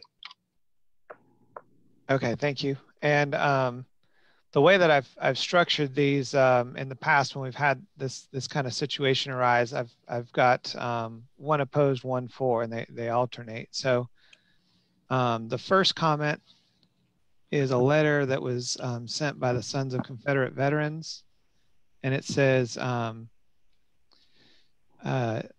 one of the great controversies of our time is the memorialization of the late Southern Confederacy. It is astonishing that the accusations of police lawbreaking in places like Minnesota have resulted in demands that local officials break the law in Georgia in response. I refer, of course, to the official code of Georgia annotated 531, copy attached. According to our information, the Macon-Bibb County government is considering the removal of our beautiful monument to the Confederate dead located at Cotton Avenue and 2nd Street. As I am certain you know, this is one of the earliest monuments raised to the Confederate dead, being dedicated in 1879. For all too many families, the dead were never returned from the battlefield, often being buried in mass graves, buried in unmarked graves where they fell, or in a grave marked unknown. These monuments were the only markers many grieving families had for their sons, husbands, and brothers. Contrary to the meme of the social justice warriors that the Macon Monument expresses is sorrow over these deeply felt losses. Our information is that the Macon-Bibb County government is proposing to remove the statue for reinstallation at a later date at Whittle Park at Rose Hill Cemetery, also to be renovated at a future date. Thus, the current proposal means that the statue will be moved twice. Across the state, the local camps and the Georgia Division of the Sons of Confederate Veterans have filed suit to stop the removal of statues from being done in violation of OCGA 53-1. The local camp of the SCV is the General Edward Dorr Tracy Jr., camp number 18. We have considered the proposal as we understand it and hope to clarify in our meeting with you. Rather than be confrontational, we would like to be cooperative and work with Macon-Bibb County government to a mutually satisfactory solution. Here are our concerns. Number one, the statue is one of the oldest in the South, and moving it twice doubles the risk of damage. In addition, the expense involved is approximately doubled. Is this the best use of taxpayers' dollars? Number two, if removed and stored out of sight and out of mind for years, will the project ever be completed? Removing it to storage is a violation of OCGA 50-3-1, which states, number three, no publicly owned monument erected, constructed, created, or maintained on the public property of this state or its agencies, departments, authorities, or instrumentalities, or on real property owned by an agency of the state of Georgia shall be relocated, removed, concealed, obscured, or altered in any fashion by any officer or agency, provided, however, that appropriate measures for the preservation, protection, and interpretation of such monument or memorial shall not be prohibited. Is it appropriate to conceal in storage a monument for years? Why not maintain the monument in its present location and then remove it to the prepared location? This halves the number of moves required, saving money and reducing the danger of damage to the monument. Any expense incurred to monitor and protect the monument in its present location would be more than made by additional and unnecessary move and storage. Might we suggest that cameras, lights, and vigilant police patrols will minimize any such danger? If the social justice warriors know that the monument is scheduled for removal, their zeal should diminish. Once moved, the electronic surveillance equipment could be moved to the new location as well. As we know that you are leaving office shortly, I regret to say that mere verbal assurances are inadequate to assuage our fears that your successors will be as honorable as you and hold to your promises. Thus, the General Edward Dorr Tracy Jr., camp number 18 of the Sons of Confederate Veterans, and the Georgia Division of the Sons of Confederate Veterans, Georgia Division Commander Timothy F. Pilgrim, want to make the following proposal. A, that the Sons of Confederate Veterans, both local and state, would agree not to propose the removal of the monument from Cotton Avenue and 2nd Street to the new proposed park. B, that Macon-Bibb County will maintain and protect the monument in its present location until the new site is prepared and ready to receive the monument. C, that the SCV and Macon-Bibb County Commission will work together to ensure proper preservation, protection, and preservation of the monument. No decision concerning the monument will be made without full knowledge and input from the SCV. D, that the Macon-Bibb County Commission will not use city-county employees to move the monument or prepare the new site for the monument. A professional company such as Clark Memorial will be hired to lower the monument, move the monument, prepare the new site, and reinstall the monument at the new location. E, at the new site, the monument will have proper lighting, proper video surveillance, proper fencing if needed, and guaranteed police surveillance. D, the monument to the Confederate women was intended to be a gift of the Confederate veterans to the women of the Confederacy. It is our understanding that this monument is property of the United Daughters of the Confederacy, UDC. The SCV and UDC are partner organizations with the same purpose, and that is to see that the history of the Confederacy is preserved and presented properly and honestly. As partners in our history, the Macon-Bibb Commission should consider both organizations before any decisions are made concerning either or both monuments. To repeat, the Sons of Confederate Veterans believe that cooperation and compromise in this matter is to the benefit of all. We think we have offered grounds that all parties can accept and live with. We would propose that this agreement be reduced to writing and ratified by both parties in the form of a contract signed by the respective representatives. Please let us know your thoughts on this important matter. Signed, Thomas Stevens, Commander of Camp 18, SCV, and Johnny Mac Nichols, Adjutant of Camp 18. Okay. The second comment was from Miss Erin Keller, and it reads as follows. This is an uncomfortable time for everyone, but when necessary change arises, that uncomfortable feeling is par for the course. Please understand this is something that is just as important as addressing COVID-19 because both matters are saturated in racial injustices and disparities. The statues resemble different things for different people, but ultimately I'm asking you to be open and consider which vote sends the community-wide message that Macon-Bibb is welcoming, inviting place for all. Though it is painful and deeply seated, those statues do represent history, but a history that is rooted in hate, discrimination, segregation, and inequality. The present cannot change history, but we can learn from it and do better to create a better future for the next generation. That said, we are at a juxtaposition of, quote, moving forward together, end quote, or remaining stagnant, where only some of our community is empowered, valued, and affirmed. The relocating of the statues is a physical demonstration of this county's commitment to doing better and learning from the past. Not all history is meant to be celebrated in a way that perpetuates the oppression of marginalized groups. I hope that the Macon-Bibb County Commission elects to do the hard, uncomfortable thing to relocate these statues to a more appropriate place that allows for downtown to truly be an inclusive place for all MBC residents. When I walk into my house now, I know that I am accepted, loved, and that I belong because I see pictures of myself, symbols that trigger treasured memories to recall a good, welcoming feeling. Well, you see, for the Black community, these statues are the, quote, pictures and symbols, end quote, that remind us that our ancestors were beaten, battered, bruised, lynched, chastised, and ultimately were brainwashed that we're half a person, that their life was dispensable. Also a constant reminder that we have so much work to do regarding our country's existing, unjust, oppressive policies, and that locations of these statues are in places of prominence and power that send a message that this part of history still has influence in how we do things today. Commissioners, is that true? Are we still a city that celebrates Blacks being lesser than whites, that their voices don't matter, that their history from slavery and segregation perspective doesn't matter? Essentially, a vote against the relocating of the statues articulates to our county's majority Black population that they don't matter and don't belong downtown.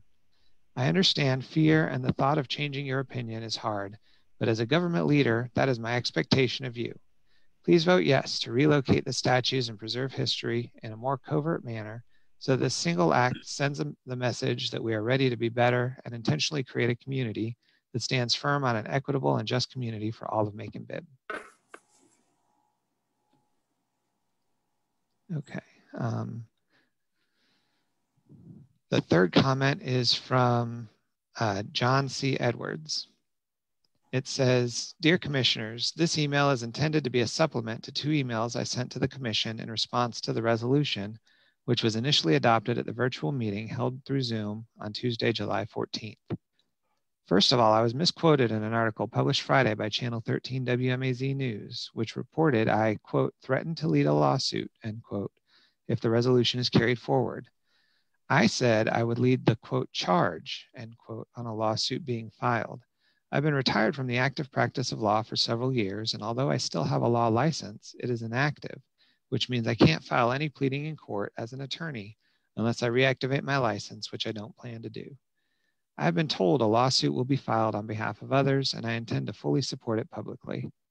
I expect the suit will seek a restraining order, followed by a motion for preliminary injunction to prevent the resolution from being carried forward. Let me say I have read Georgia Code Annotated Section 50-3-1 at Sequentia, and it is my opinion this resolution violates the Georgia law. In fact, the reasons given for relocating the statue are disingenuous, to put it mildly. The relocation of the statue doesn't meet the need for the construction of roads and streets for public traffic under 50-3-1B7. The statue was built with private donations and has existed as its present location for years. It is the clear intent of Georgia law. Appropriate measures should be taken for the preservation and protection of these types of statues and monuments. The above statute also prohibits the relocation of any monument to a cemetery. The proposed relocation site is in the Whittle Park Triangle, which is directly in front of the entrance to Rose Hill Cemetery, and for all practical purposes is a part of the cemetery. To my knowledge, the soldier statue has not been defaced during its existence until the protests within the last several weeks. We all know the vandalism that occurs frequently at Rose Hill Cemetery, and in my opinion, if the statue is relocated to the proposed new location, it will be vandalized and defaced, if not seriously damaged or completely destroyed, on a regular basis. I don't know if you have seen the House Republican leader Kevin McCarthy on Friday introduced a bill in Congress yesterday that would prevent state and local governments that do not protect monuments from receiving federal grants.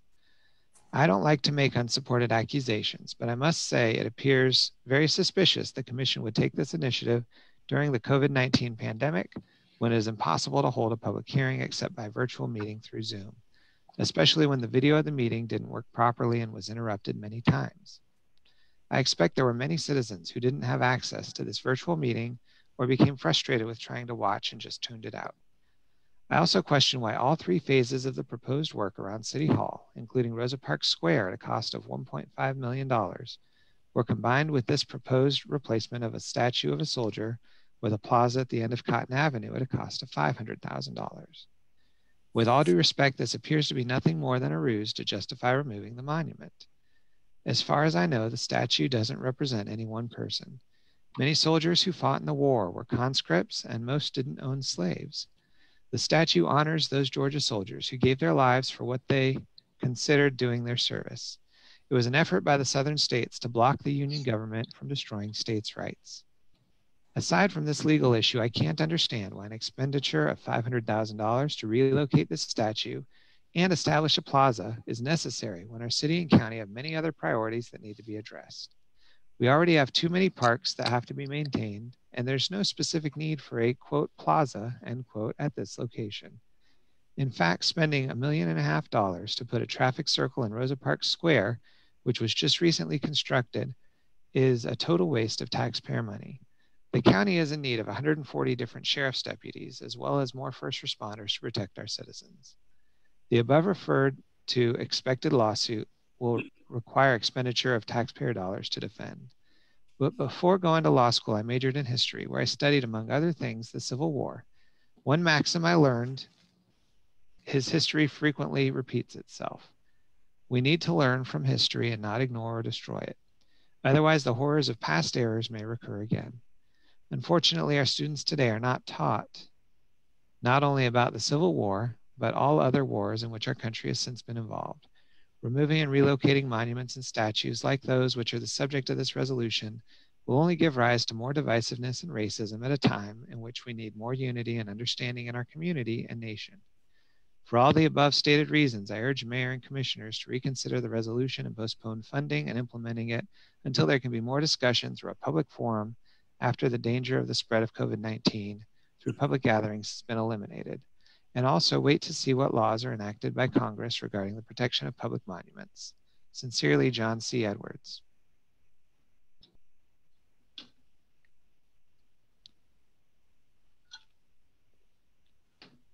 The next comment was submitted by Nancy Cleveland, who's the chair of the Friends of Rosa Parks Square Commission, or board.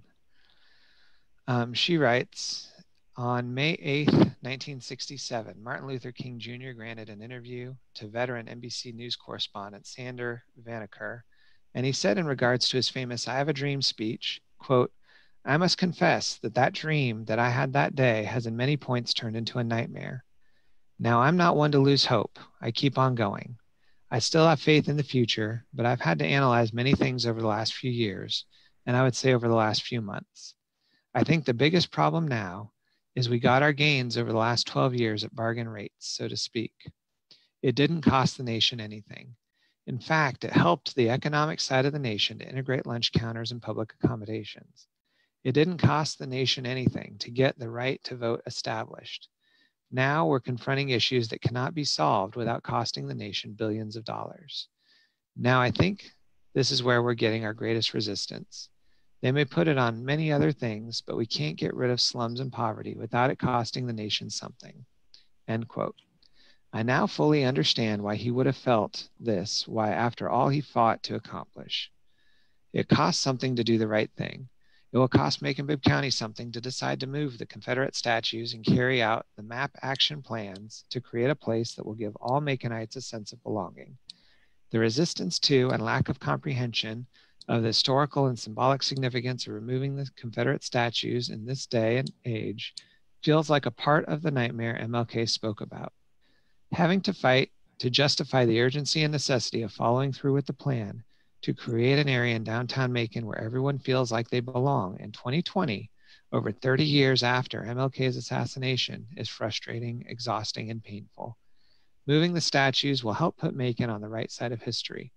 It will also give us the opportunity to move forward together, quote, not only in words, but also in action.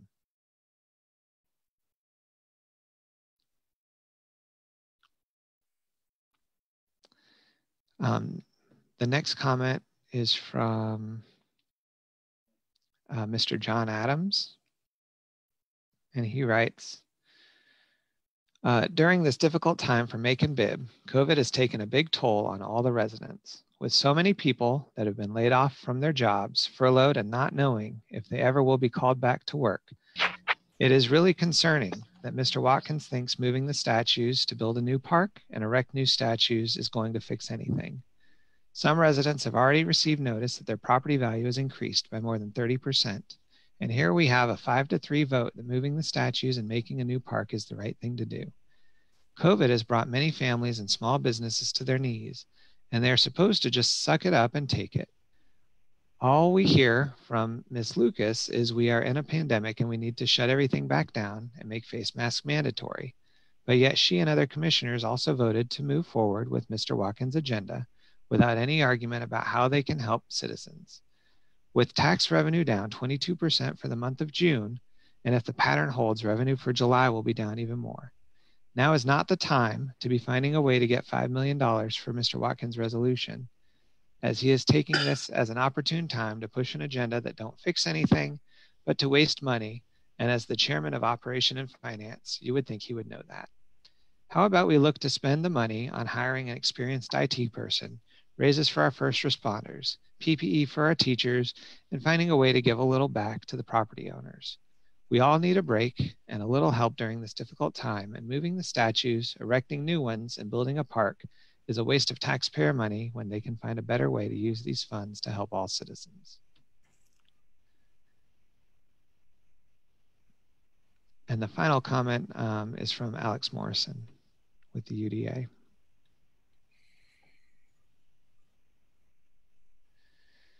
So this says, 5 years ago, we toured the Macon Action Plan around the community, and we got over 2,500 unique impressions on the bold changes we would make to our community. Every time we would discuss Cotton Avenue Plaza as a potential improvement to this odd intersection, the first thing we would say is that this plan creates a better green space to support the residents and businesses in the area. Next, we would say that the improved traffic pattern would slow vehicles that zoom through this area, making a safer environment for pedestrians, cyclists, and drivers. Slowing traffic through an area improves overall safety and business receipts, you know. Then finally, we would talk about the history of the space and the statue and the vision that it symbolizes in our community. We argued that a dignified and inclusive plaza at this location, the home to cotton warehouses profiting from slave labor, the location of one of Macon's slave markets, and Macon's once vibrant Black business district, would make a clear statement that this community values all of its citizens and would provide for a true opportunity for healing. Thus, the original conceptual plans changed to include the removal of the statue. Now, this community has its first chance to bring this plan to life with a vote on Tuesday. Those against the plan argue nothing relative to the points above, but only about the statue that would be relocated as a consequence of executing these plans. It's an argument that claims that the statue is honorable and should not be diminished. To compromise, the resolution calls for all Confederate monuments in Macon to be relocated and contextualized together in a new location. They are correct that the history told by these statues is important, but what is more important is that we have public spaces that do not diminish more than half the citizens of this city and that make a promise to build a better community that dismantles the systems of white supremacy of which these monuments are a physical symbol of. And if you argue that your taxes shouldn't go to this, remember that Black citizens' tax dollars have been paying to maintain these symbols for more than a century. We must build a better community from this ground up.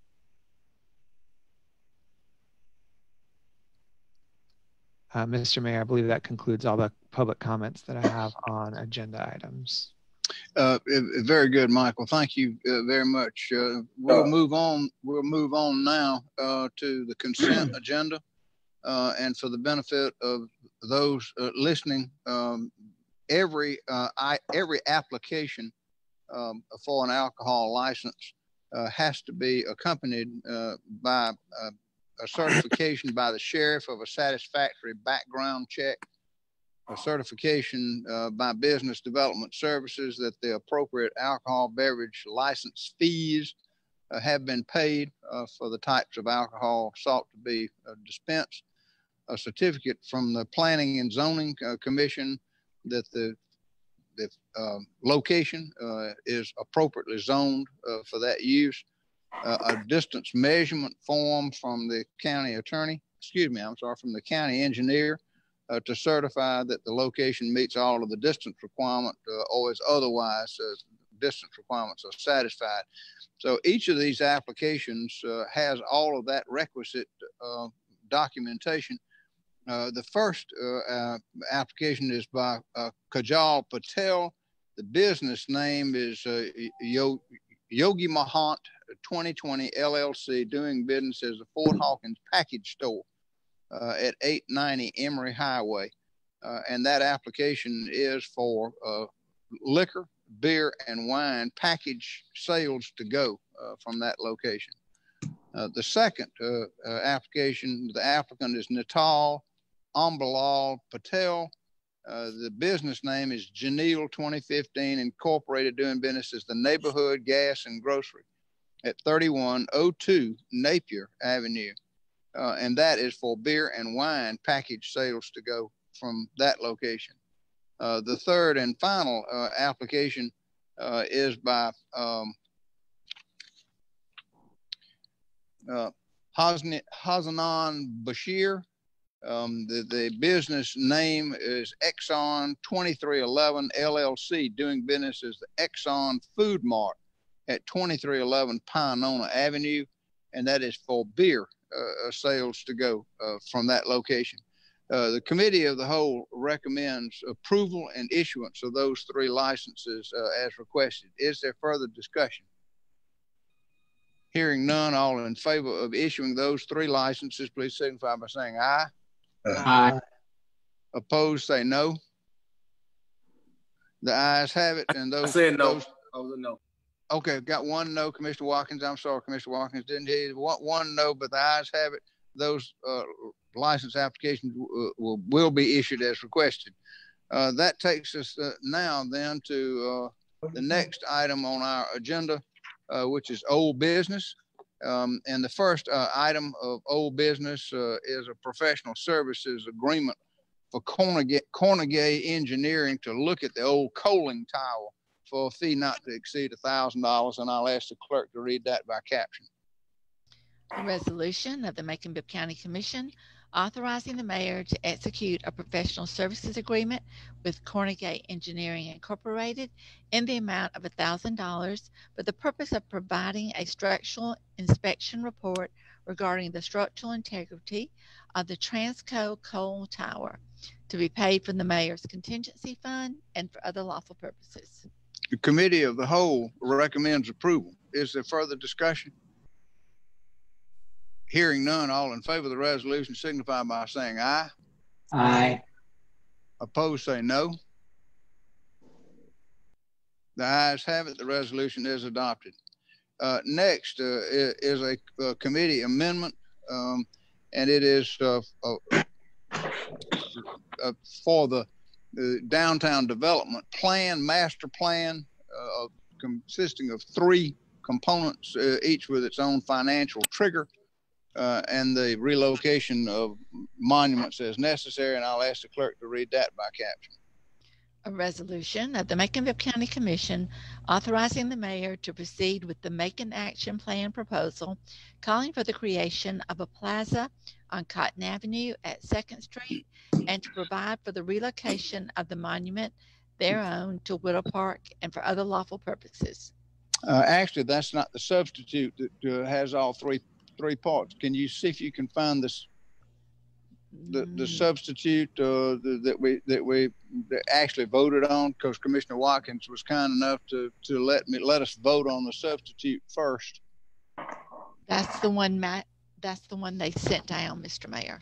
Michael, I don't have the other one. Michael, do you have the caption of the substitute that you could read for us?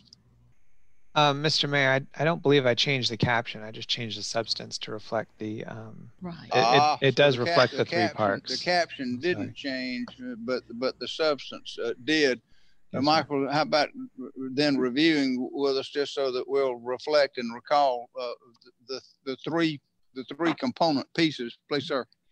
Yes, sir. So this authorizes and requests the mayor to take the following actions. One, prepare documentation for the backing of up to $20 million in Urban Development Authority bonds for the completion of the Marriott Hotel project in the former Willie Hill Annex building, which shall not be executed without further commission approval of all final terms and conditions.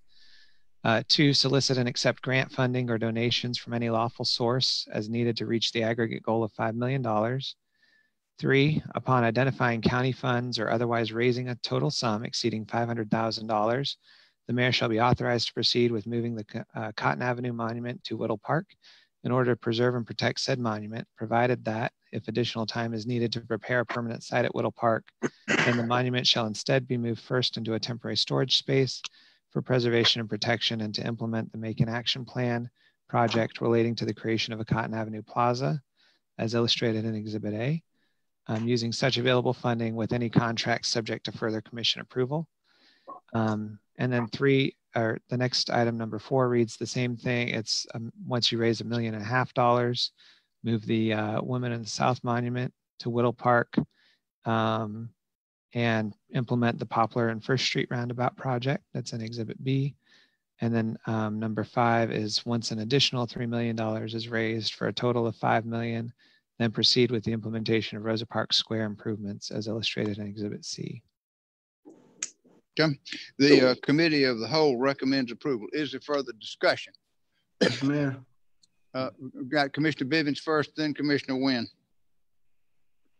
I'm going to vote in support of this, but I'm concerned that pattern of forgetting or leaving out things that are of particular concern to minorities is going to continue, like the funding for Rosa Parks Square. All right, Commissioner Wynn. Yes, sir. Thank you, Mr. Mayor. Have a few comments to make here. First of all, I've already made comments about why this is so misaligned with the needs of this community. Some of the letters that were read, public comments that were read, kind of stated what I said. There's more things in this community that we need to worry about that this entire community is in need of. We have crime that's at a rate that's unbelievable now. I think I heard we had another death from last night or today.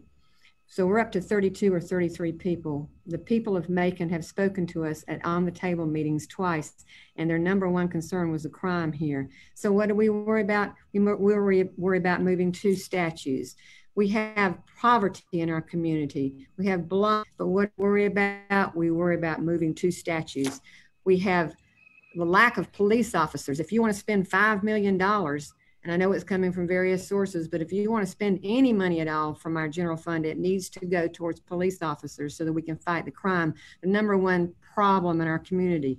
Right now, we're faced with COVID. And I tell you, the first letter that was written was from someone that was this part of the Sons of the Confederate Soldiers or something like that. I'm sorry, I don't have the name correctly. But that person gave a good argument of why we just want to talk about this later to get together. I think there's a compromise out there for moving these statues, but you haven't let us talk about it. You haven't let the public be involved except for 3 letters today, and last time you gave no letters. So you're just, Mr. Mayor, I'm faulting you for that again.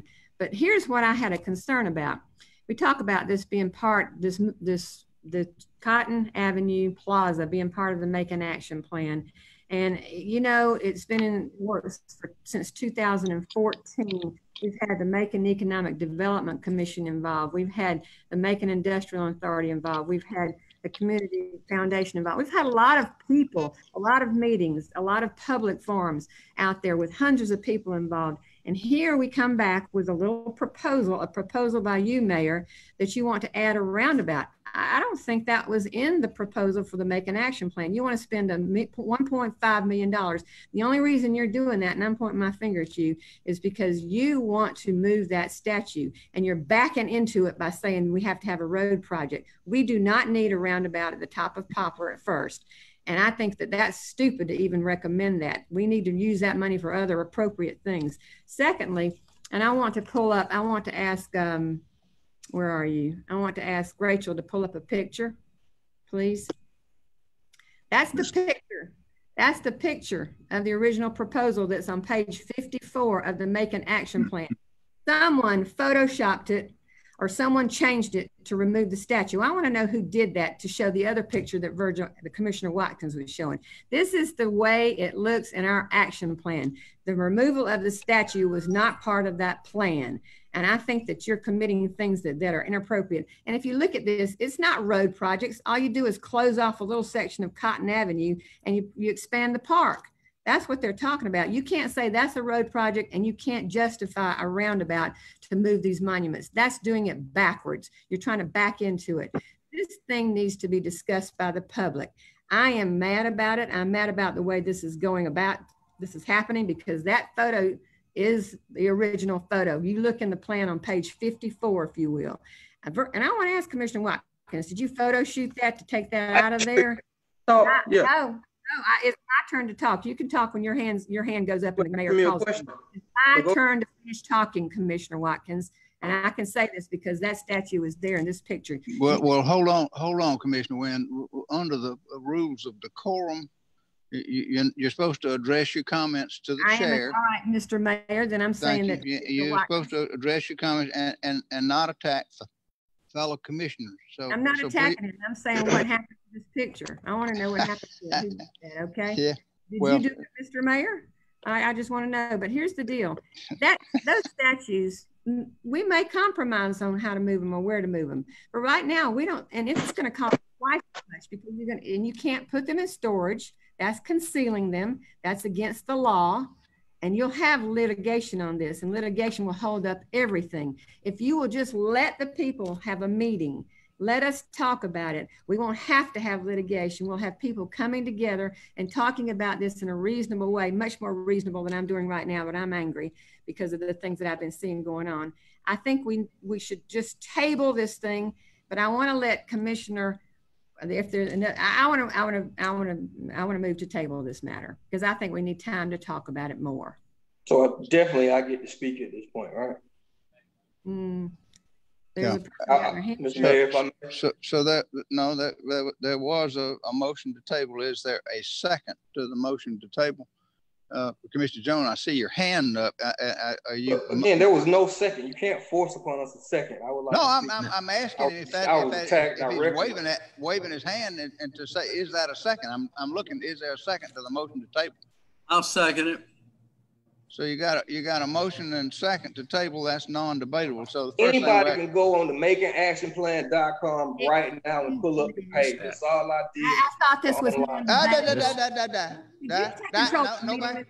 back and forth. No back and forth. Hold on. So we got a motion and a second to table. I'll ask the clerk to call the roll so I don't try to misstate anything and how the vote goes. So if you're in favor of tabling this, you'd vote yes to the motion to table. If you're opposed to tabling this, you would vote no. So the clerk will call the roll. Yes, sir. On the motion to table, Mayor Pro Tem Tillman, how do you vote? No. Commissioner Allen, how do you vote? Yes. Commissioner Bivens, how do you vote? No. Commissioner Jones, how do you vote? Yes. Commissioner Lucas, how do you vote? No. Commissioner Schlesinger, how do you vote? No. Commissioner Shepard, how do you vote? Commissioner Shepard, could you unmute, please?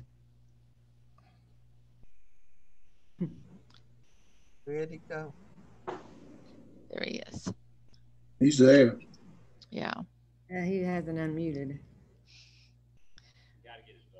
Yeah, Commissioner Shepard, could you unmute, please? Go to the next person.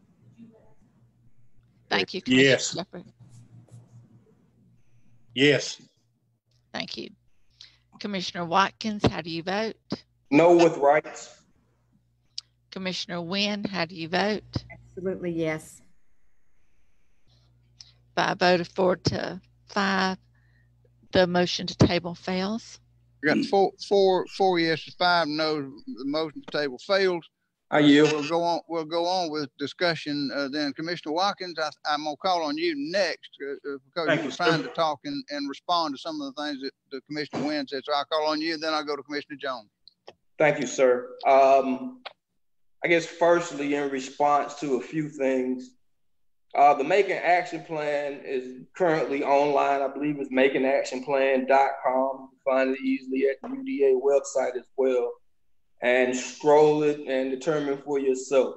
I'm sure there is a hard copy or several different versions of a graphic presentation that exists, but the current online version is as presented in both me and the county attorney's presentation. And I stand by that. A couple other things that I wanna mention as it pertains to the removal of the statute. But no, first, so I spend a lot of time when it comes to Macon County Commission drafting, writing, and presenting policy to our body. So much so I would say I'm second only to the mayor. Sometimes it's about statutes, sometimes it's about alcohol license, and sometimes it's about blight. It can be about anything. I think we got a few big items on the agenda today, including this statute. I am not the chair of the Public Safety Committee. Commissioner Wynn, you are. Before that, Commissioner Shepard was. And just check the agenda. You guys call very few public safety meetings for us to discuss this issue of crime that's so important. Matter of fact, the only time no. Commissioner Watkins, please address your comments to the chair and don't attack or malign a fellow commissioner, please. Yes, and I'll get back on subject. I apologize. To the subject of the monuments, I want to mention that the Sons of the Confederate Veterans, Camp 18, wrote a letter to us expressing many concerns. And in listening to the public comments about the statues, I have a very strong opinion that I take to be fact on why that statue was erected, having to do with upholding some oppression and a symbol of that. And several others in the community believe it to be a memorial honoring the dead soldiers, some of which were innocent and oblivious to the practice or system of slavery. Forever, we're going to disagree on that issue. I believe there's not enough. I think we're just going to disagree on that. But I do recognize and have enough sense to understand that whether or not I agree with the reason that it is important to these individuals, it is a symbol. And I think the Sons of the Confederacy are also aware that it is a hot button issue. And I think they understand that the Black community has legitimate grievances and have provided us a path. The idea, I think that they spoke loudly on is the idea of not putting it in storage, creating a plan to move the statue from point A to point B in one fell swoop. And that is something that I can support because I think that is the spirit of what we wanted to do anyway. That's why I support that idea of figuring out a way to make that happen and holding off on the movage of the statue, understanding that we need to get the foot pedestal and placement together for the new location. I think that is fair. I wanted to speak on the money aspect of it. When I first proposed this original item, this was an $80,000 proposal. That is the total cost based upon, I believe, Clark Memorial Services or whatever, moving company, of what it would cost to do such a thing, move this large statue, $80,000. I have agreed to many or all of the mayor's concessions that drive the total price tag up to $5 million. But I also understand that a lot of this money are things that the commission has approved before and has agreed to many of times. The $1.1 million for the roundabout has always been considered as part of the Central City Commons project. That has always been a consideration, and we were always talking about funding that as part of that hotel development that has still not come to fruition, using that roundabout as well as doing a lot of stormwater work in that area. We have contemplated doing with our SPLOST dollars and approved such. So that funding, 1.1 million, already exists. We've always talked about improving Rosa Park, Square Park. And we've always talked about using the proceeds from the sale of the Willie C. Hill Annex building to fund said park improvements. And that amount of sale was $1 million, 900,000 of which is available to be allocated for what we've always said that we were going to do, which is improve that park. And it's my understanding that to date, private sources in our community have raised or have pledged or received pledges of about $150,000 for the removal of that statue and improvements to the area. And that's in short order, which is more than enough to cover the cost of, again, what would be $80,000 worth of removal. There's still a big gap between this $2 million that I just mentioned and the total of $5 million that the mayor has mentioned for the project. And he even needs to answer some questions to me as to why Rosa Parks Square would cost, at one point I thought he said $3 million, but that's something we'll talk about later. I would like to point out again that $2 million in government money of projects and improvements have always been considered and are inside of this mix. And we've, again, the sons of the Confederacy's ideas of not placing the statue in storage, I agree with. I think the mayor agrees with, and there's no conflict there, at least with me. So yeah, I'll yield the rest of my time, sir. Thank you. Thank you, Mr. Watkins. Let's go to Commissioner Jones now. Yes, sir, Mr. Mayor. I've thought a lot about this. I always try to rethink issues. And I've read the letter from Commander Stevens from the Sons of Confederate Veterans. I appreciate his attitude. I appreciate Commissioner Watkins' attitude as well as far as that. But I'm still not in favor of moving the statues. And, you know, the letter from Commander Stevens makes me feel a little bit better about that. And really what bothers me, but we'll talk about the money part in just a minute, but I talked about before, and I want to repeat this for the public who maybe didn't hear it before, because we have some historical markers right here in Macon-Bibb County. And we go back to 2016 when this board, I was a dissenting vote, but this board approved a plaque that memorialized, it came from the diocese, Episcopal Diocese in Atlanta. For some reason they were compelled to come to Macon to bring a plaque here. And it talked about 4 human beings, Black Americans that were lynched, supposedly at the Douglas Theater site, and an unknown person, but then they added up to 16, which covered people in Middle Georgia. But you know, we talk about, and the whole world is sensitive and offended, and I see that and I recognize that. We're just a sensitive place to live these days, it seems. But I was offended by that plaque. I was offended that we wanted to bring something in new that memorialized a horrendous act of lynching another human being. So that bothered me. But it was voted and approved on by this board because it was important to history. And then I talked about the terminal station, and if you face the building from the street, over to the left is the etched in stone up as the top, and we showed pictures of that. and it talks about the colored waiting area. And then down below it is a plaque. And to me, to leave that up is offensive, because there's no way to treat a human being. As you, Mr. Mayor, I grew up in the 60s, and a lot of things went on, including wars like Vietnam that were very unpopular within.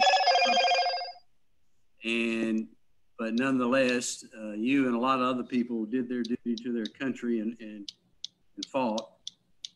But this plaque at the terminal station, and then, of course, former Mayor Jack Ellis was down there, and not only did he wanted to preserve it, not only he not want to remove it, he wanted to preserve it, and he was demanding that the limbs be cut back so that the people could see it. And the reason being because it's important to history. And I think the statues as well are important to history. What we have is a generic soldier, doesn't even have a name. And then we have another statue that was given by the United Daughters of the Confederacy, representing a mother and children who supported their families while people were off at war. So war is a horrible thing. The Civil War was a horrible stain on America, but we survived it. We didn't create slavery. We did end it. People don't give us credit for that. We did end slavery. We're the only country in the world that has an Emancipation Proclamation.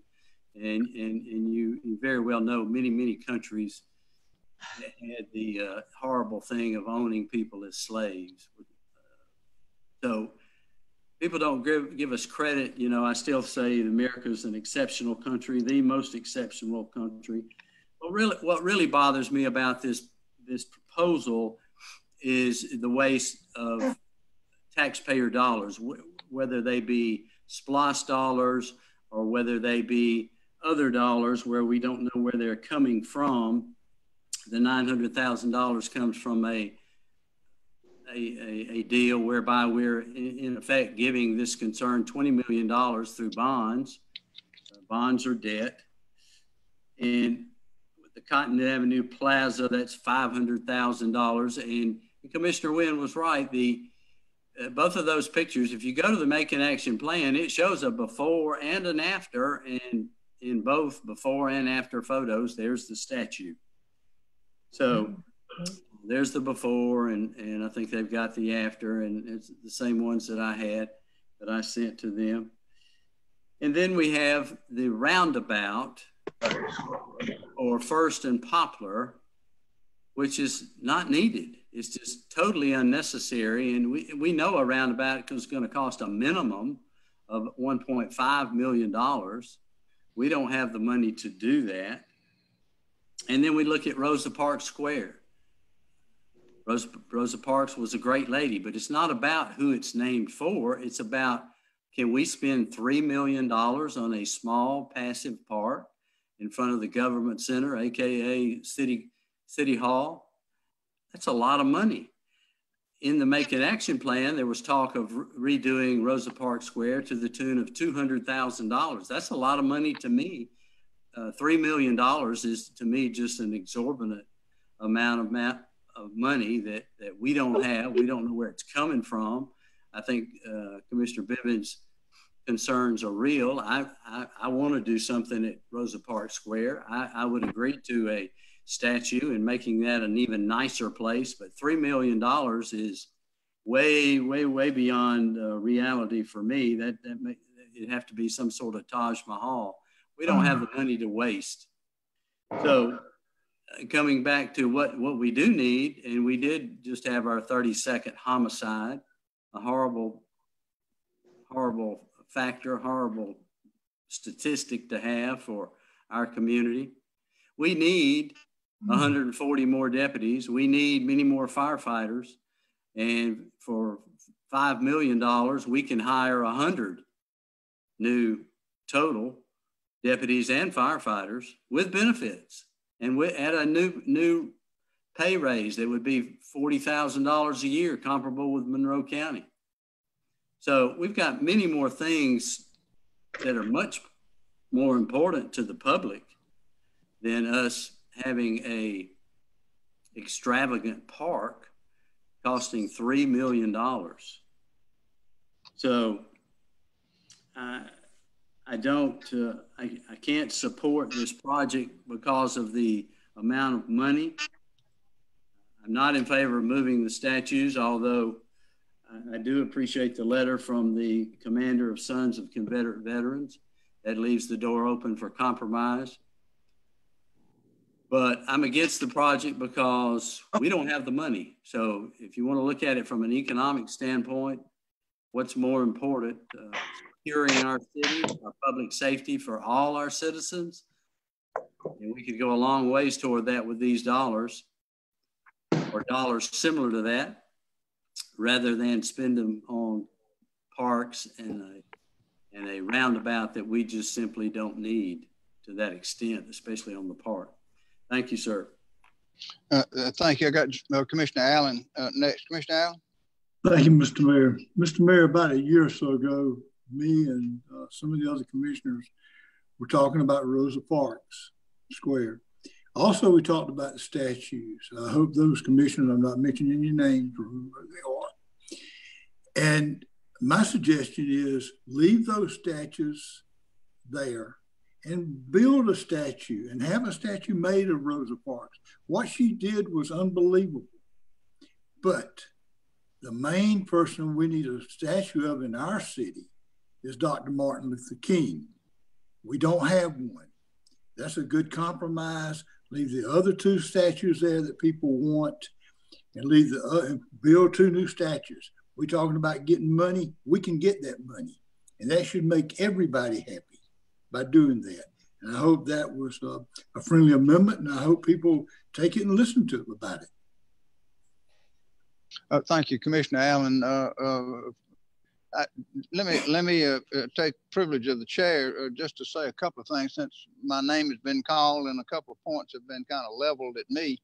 Let me talk about the cost. I think that this project, with its three component phases, is very important to the future of this community.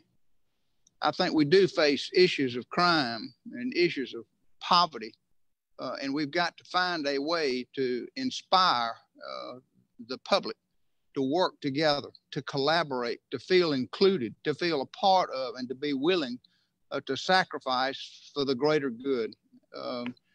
Former Mayor Joe Riley of Charleston, South Carolina, often spoke of the public realm and how important it is to have a public realm that people can be proud of, that people can see and appreciate and feel like, that's my hometown. This is where I live and I'm proud of it.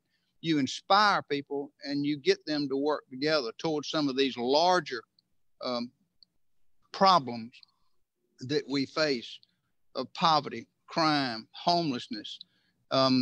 So the cost of this entire project, I think, would be money well spent if it would pull together and unite this community in an effort to be inclusive, to show that we are progressive, to show that we are warm and welcoming and inclusive of all members of our society. I think that message would be worth its weight in gold going forward, and showing that we want to do the right thing and we want to move forward. So I think the cost of this project is money well spent, and I think would move us in the right direction. And I hope that the majority of the commission will vote to move forward with this. I think the letter from the Sons of Confederate Veterans was inspiring, and I think it struck a very resonant chord to say that, look, we can go along with this, move it over here to Whittle Park. Let's have the same sort of features over there where we can have it, but it's not in your face in downtown Macon, and more people that come downtown can then. So it feeds into the idea of the notion of paying homage to heritage and being part of history, but appropriately placed, and not where it has a double meaning, seen by some as oppression and seen by others as heritage. So by separating the location, I think we go a long way.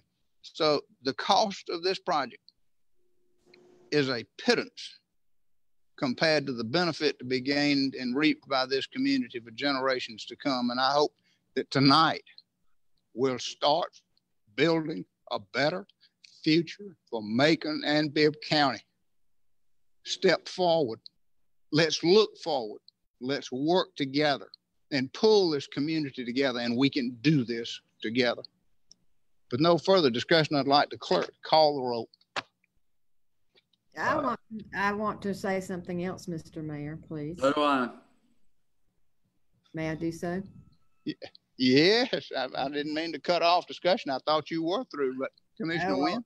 No, I wanted to see if it was a possibility if we could table this. I'm going to say this again because I think that if we could have some discussion, I think that there could be a good compromise. Do too.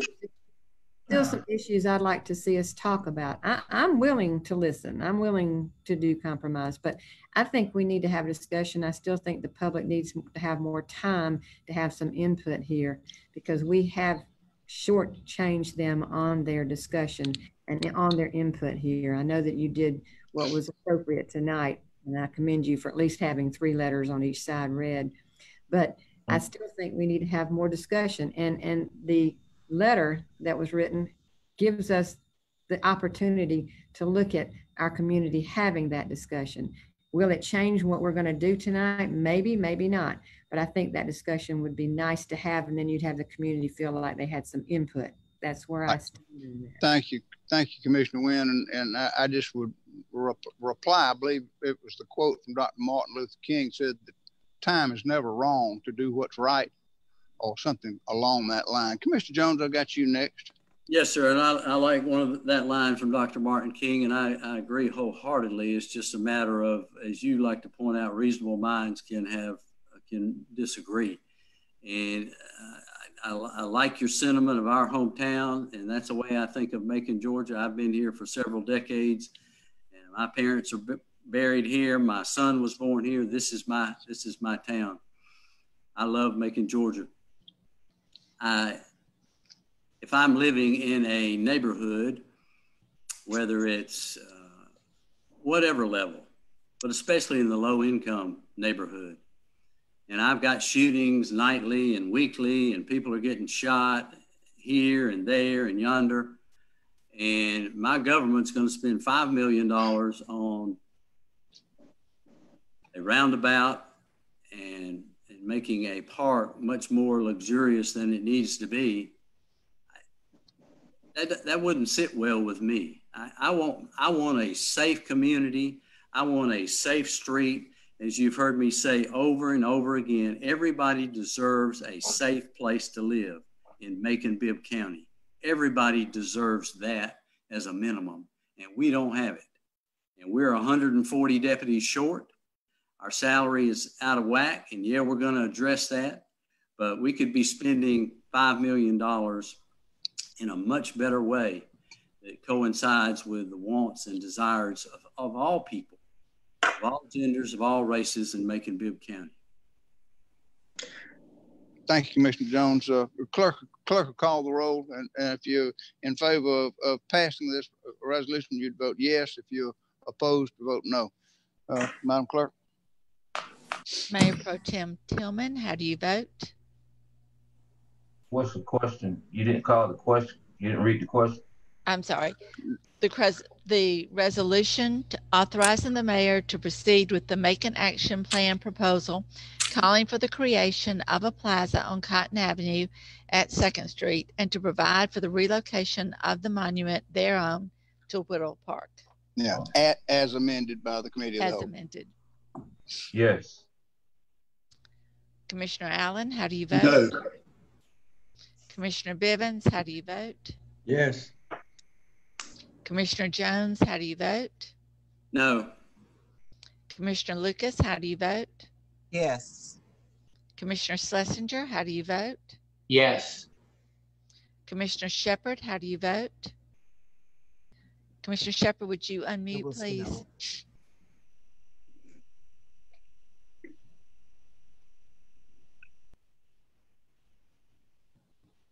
He's up there. No. No. Commissioner Watkins, how do you vote? Yes. Commissioner Wynn, how do you vote? No. By a vote of 5 to 4, the resolution passes. The ayes have it. The resolution as amended is adopted. That takes us then to item C on the agenda, which is an appointment to the Region 5 Emergency Medical Services Council. I'll ask the clerk to read that by caption. A resolution of the Macon-Bibb County Commission reappointing Chief Marvin Riggins as a member on the Region 5 Emergency Medical Services Council and for other lawful purposes. Economic and Community Development Committee recommends approval. Is there further discussion? Hearing none, all in favor of the resolution signify by saying aye. Aye. Opposed, say no. The ayes have it. The resolution is adopted. Next is an ordinance to change the word commission to board for the tree commission, but then there was a substitute approved by the committee of the whole to change the name to the Arbor Conservation Board. I believe that's right. I'll ask the clerk to read it by caption. An ordinance of the Macon-Bibb County Commission to repeal and replace Chapter 17, Article 2 of the Inaugural Code of Ordinances of Macon-Bibb County to rename the Tree Commission as Arbor Conservation Board, to amend the composition thereof, and for other lawful purposes. The committee of the whole recommends approval of the ordinance as amended. Is there further discussion? Hearing none, all in favor of the ordinance as amended signify by saying aye. Aye. Opposed, say no. The ayes have it. The ordinance as amended is adopted. Item E is I don't think we just did that as the substitute. Yes, we're on F. So we'll skip over that because it was the substitute to D with the Arbor Conservation Board. So that takes us to item F, which is the renaming of Wise Avenue Park. I'll ask the clerk to read that by caption.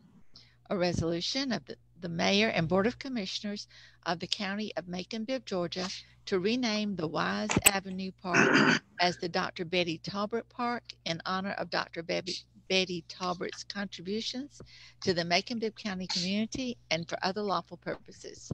The Economic and Community Development Committee recommends approval. Is there further discussion?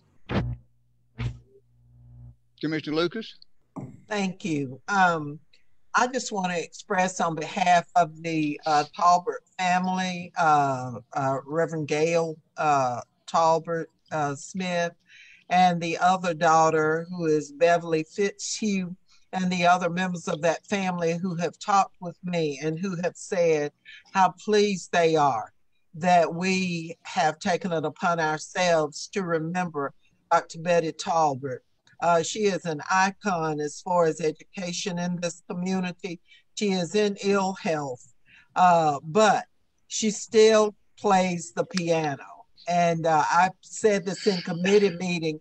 I'm amazed the kinds of things that people who have some memory deficiency, how they retain certain things. And Dr. Talbert still plays the piano, still sings along with her grands, and is just a great lady. And her family again expresses their appreciation for us recognizing her.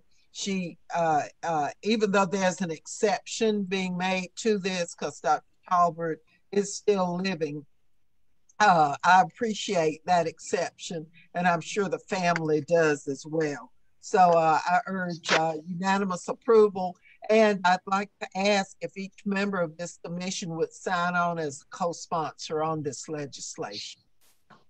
Thank you, Commissioner Lucas. Is there further discussion? Hearing none, all in favor of the resolution signify by saying aye. Aye. Opposed, say no. That was unanimous, wasn't it? That's right. The ayes have it, unanimous, and the resolution is adopted. Next is a naming of the park at Telfair and Elm Street, newly created, and I'll ask the clerk to read that by caption. A resolution of the Mayor and Board of Commissioners of the County of Macon-Bibb, Georgia, to name the Triangle Park at Telfair Street and Elm Street as the Reverend Jacob Parker Memorial Park in honor of Reverend Jacob Parker's contribution to his community and for other lawful purposes. Economic and Community Development Committee recommends approval. Is there further discussion? Well, you know, we have to say something about Reverend Parker, who is, I think he pastored Ebenezer for like 50 years. He did. And recently retired. That little stretch of the street there is named the Reverend Jacob Parker Memorial Way. And so it's so fitting that that little park that's going to beautify the whole area, and that is adjacent to the church where Reverend Kennedy pastors now and is in full support of this, that it be named for Reverend Jacob Parker. He still has that wonderful smile and is the kindest and most helpful and generous person that you'd ever want to meet, for those who know him. But for those who don't, just rest assured that it should be an honor for us to name something for Reverend Parker. Yeah. Is there further discussion? Yes, sir. Mayor Pro Tem? When we came into the new consolidated government, this was my first resolution that I ever put forth, and it was to name that road Jacob Parker Way.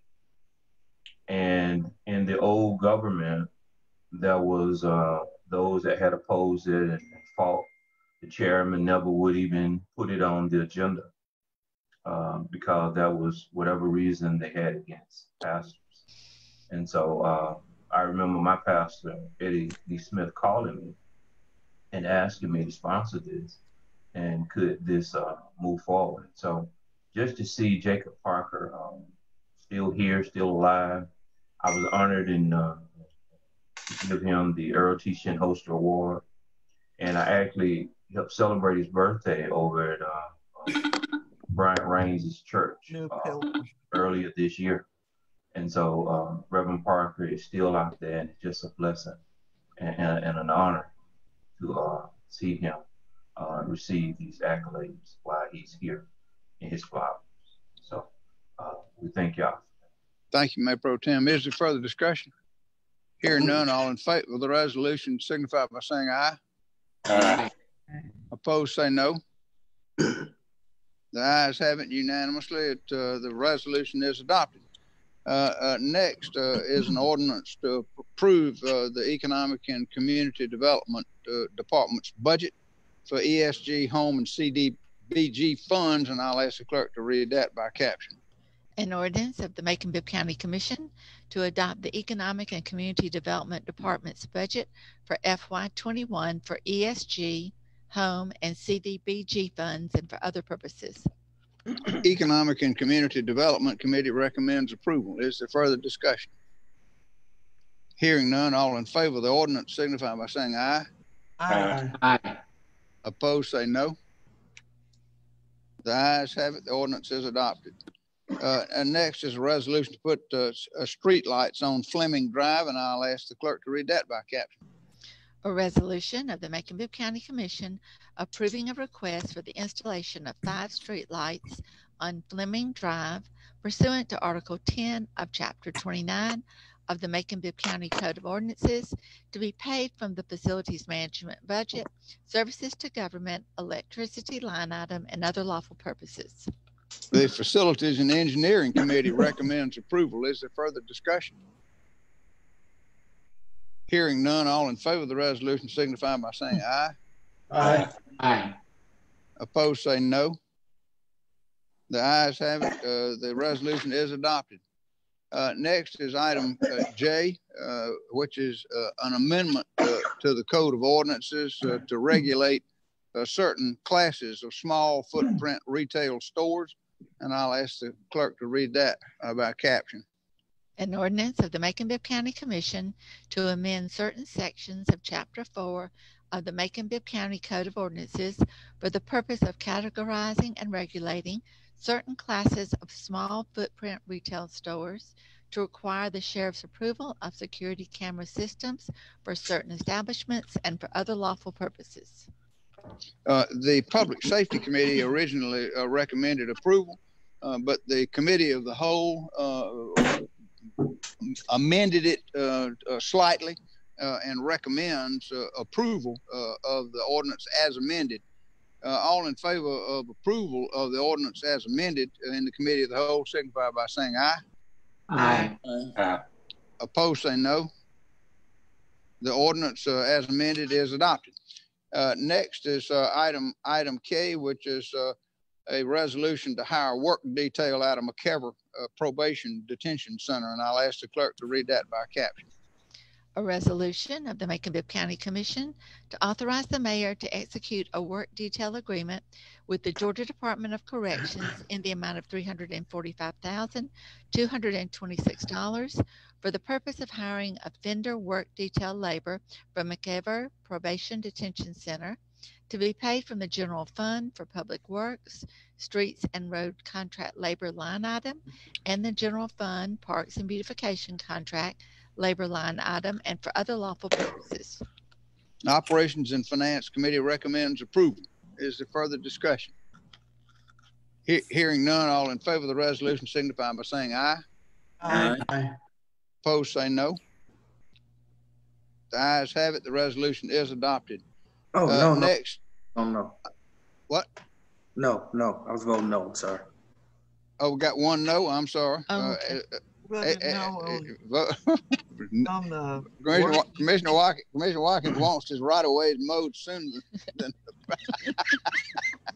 All right, so we got 8 to 1. Man. 8 to 1. The ayes have it. Moving on to item L. This is a professional service agreement with Lanier Plans Incorporated for some playground improvements at Carroll and Creighton Park. And I'll ask the clerk to read that by caption. A resolution of the Macon-Bibb County Commission to authorize the mayor to execute a professional services agreement with Lanier Plans Incorporated, doing business as Corgat, in the amount of $60,424.30 for the delivery and installation of new playground equipment at Carroll and Creighton Park to be paid from capital improvement funds, recreation, other line items, and for other lawful purposes.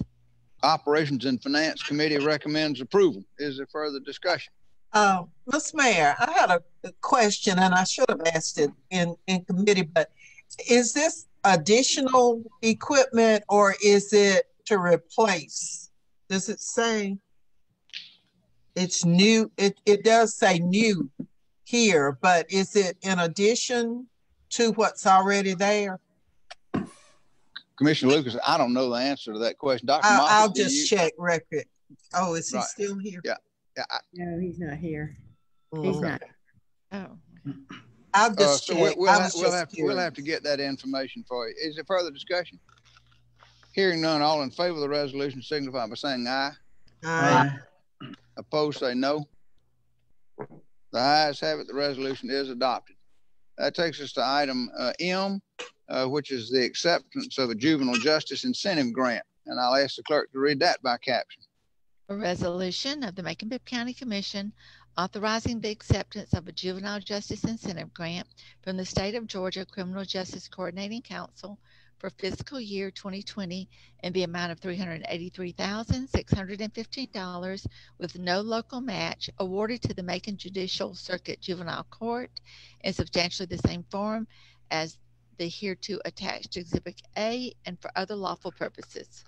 The Operations and Finance Committee recommends approval. Is there further discussion? Hearing none, all in favor of the resolution signify by saying aye. Aye. Opposed, say no. The ayes have it. The resolution is adopted.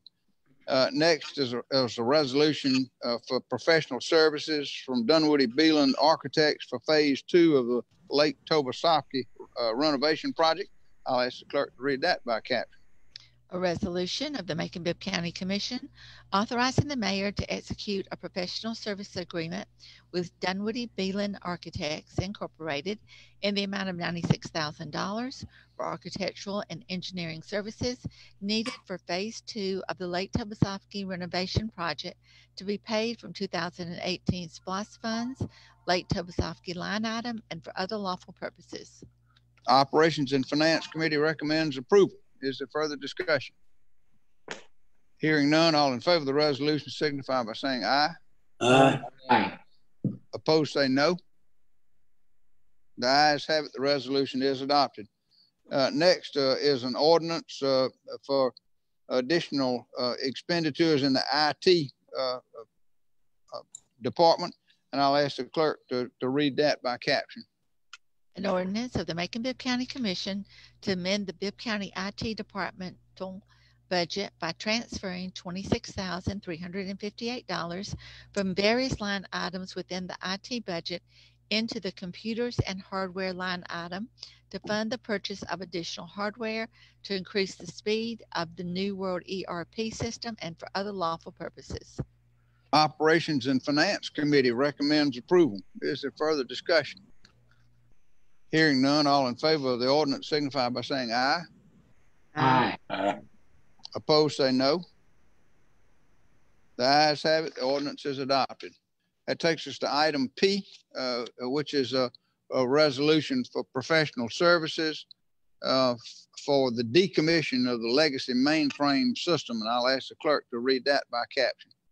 A resolution of the Macon-Bibb County Commission authorizing the mayor to execute a professional services agreement with AgTag USA LLC in the amount of $45,000 for the decommission of the legacy mainframe system in the Information Technology Department to be paid from the General Fund Information Technology IT Legacy System, professional services, consulting fee line item, and for other lawful purposes.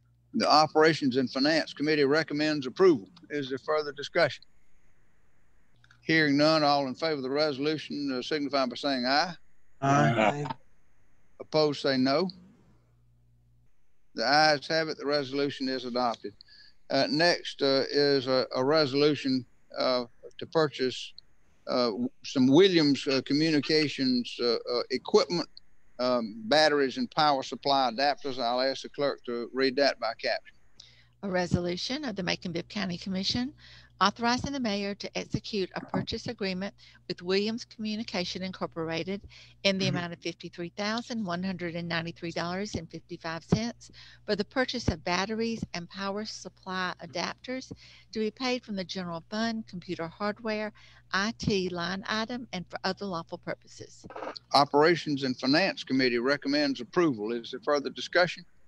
Yes, sir. Mayor Pro Tem? I think we all should support this, but it's going to be interesting if somebody comes back for more money, something pertaining to this particular issue. So I just want us to pay attention to it. It's going to be interesting. Thank you, Mayor Pro Tem. Oh, very good. Is there further discussion? Hearing none, all in. Wait, just Commissioner Williams? Just, and I said this last week, you know, Mr. Lavender works with what he has and what we provide him in the way of equipment and money to run the equipment. And I said, we need to clean house with the equipment and start over. He really needs, he could spend $5 million on the equipment to update what Macon has. And I think this is the least we can do is pay for these small items until we can give them a whole new system. I agree with that.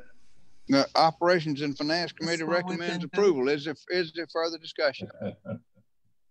Hearing none, all in favor of the resolution signify by saying aye. Aye. Opposed, say no. The ayes have it. The resolution is adopted.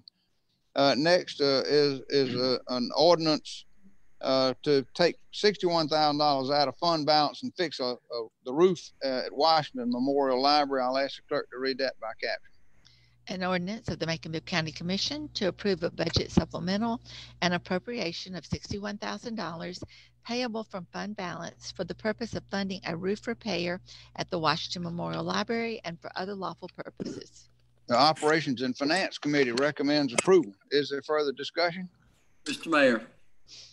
Commissioner Jones? Who was the roofing contractor? Was that discussed? If it was, I don't remember. But we may be able to pull that up and How about chairman of operations and finance? Maybe he knows. No, I thought Mr. it was Watkins, if you know, I'm not. I think this was just authorizing the money, to be honest with you. But I'll pull it up though. Mr. Mayor? Yeah, Michael. Yeah. Yes, sir. My understanding is that the money's being paid over to the library to hire the contractor directly, that the contract isn't going through Macon-Bibb County. Right. Okay. And I gather that they, right. I gather then that they must have been in negotiations with a roof repair company, but I don't know any more about it. Is that the way we usually do it? For outside agencies. Not uncommon. Yeah, especially the library. I'm not questioning the need for the roof, Commissioner, but I mean, that's not uncommon. They're an outside agency. They're not a direct governmental. They're not us.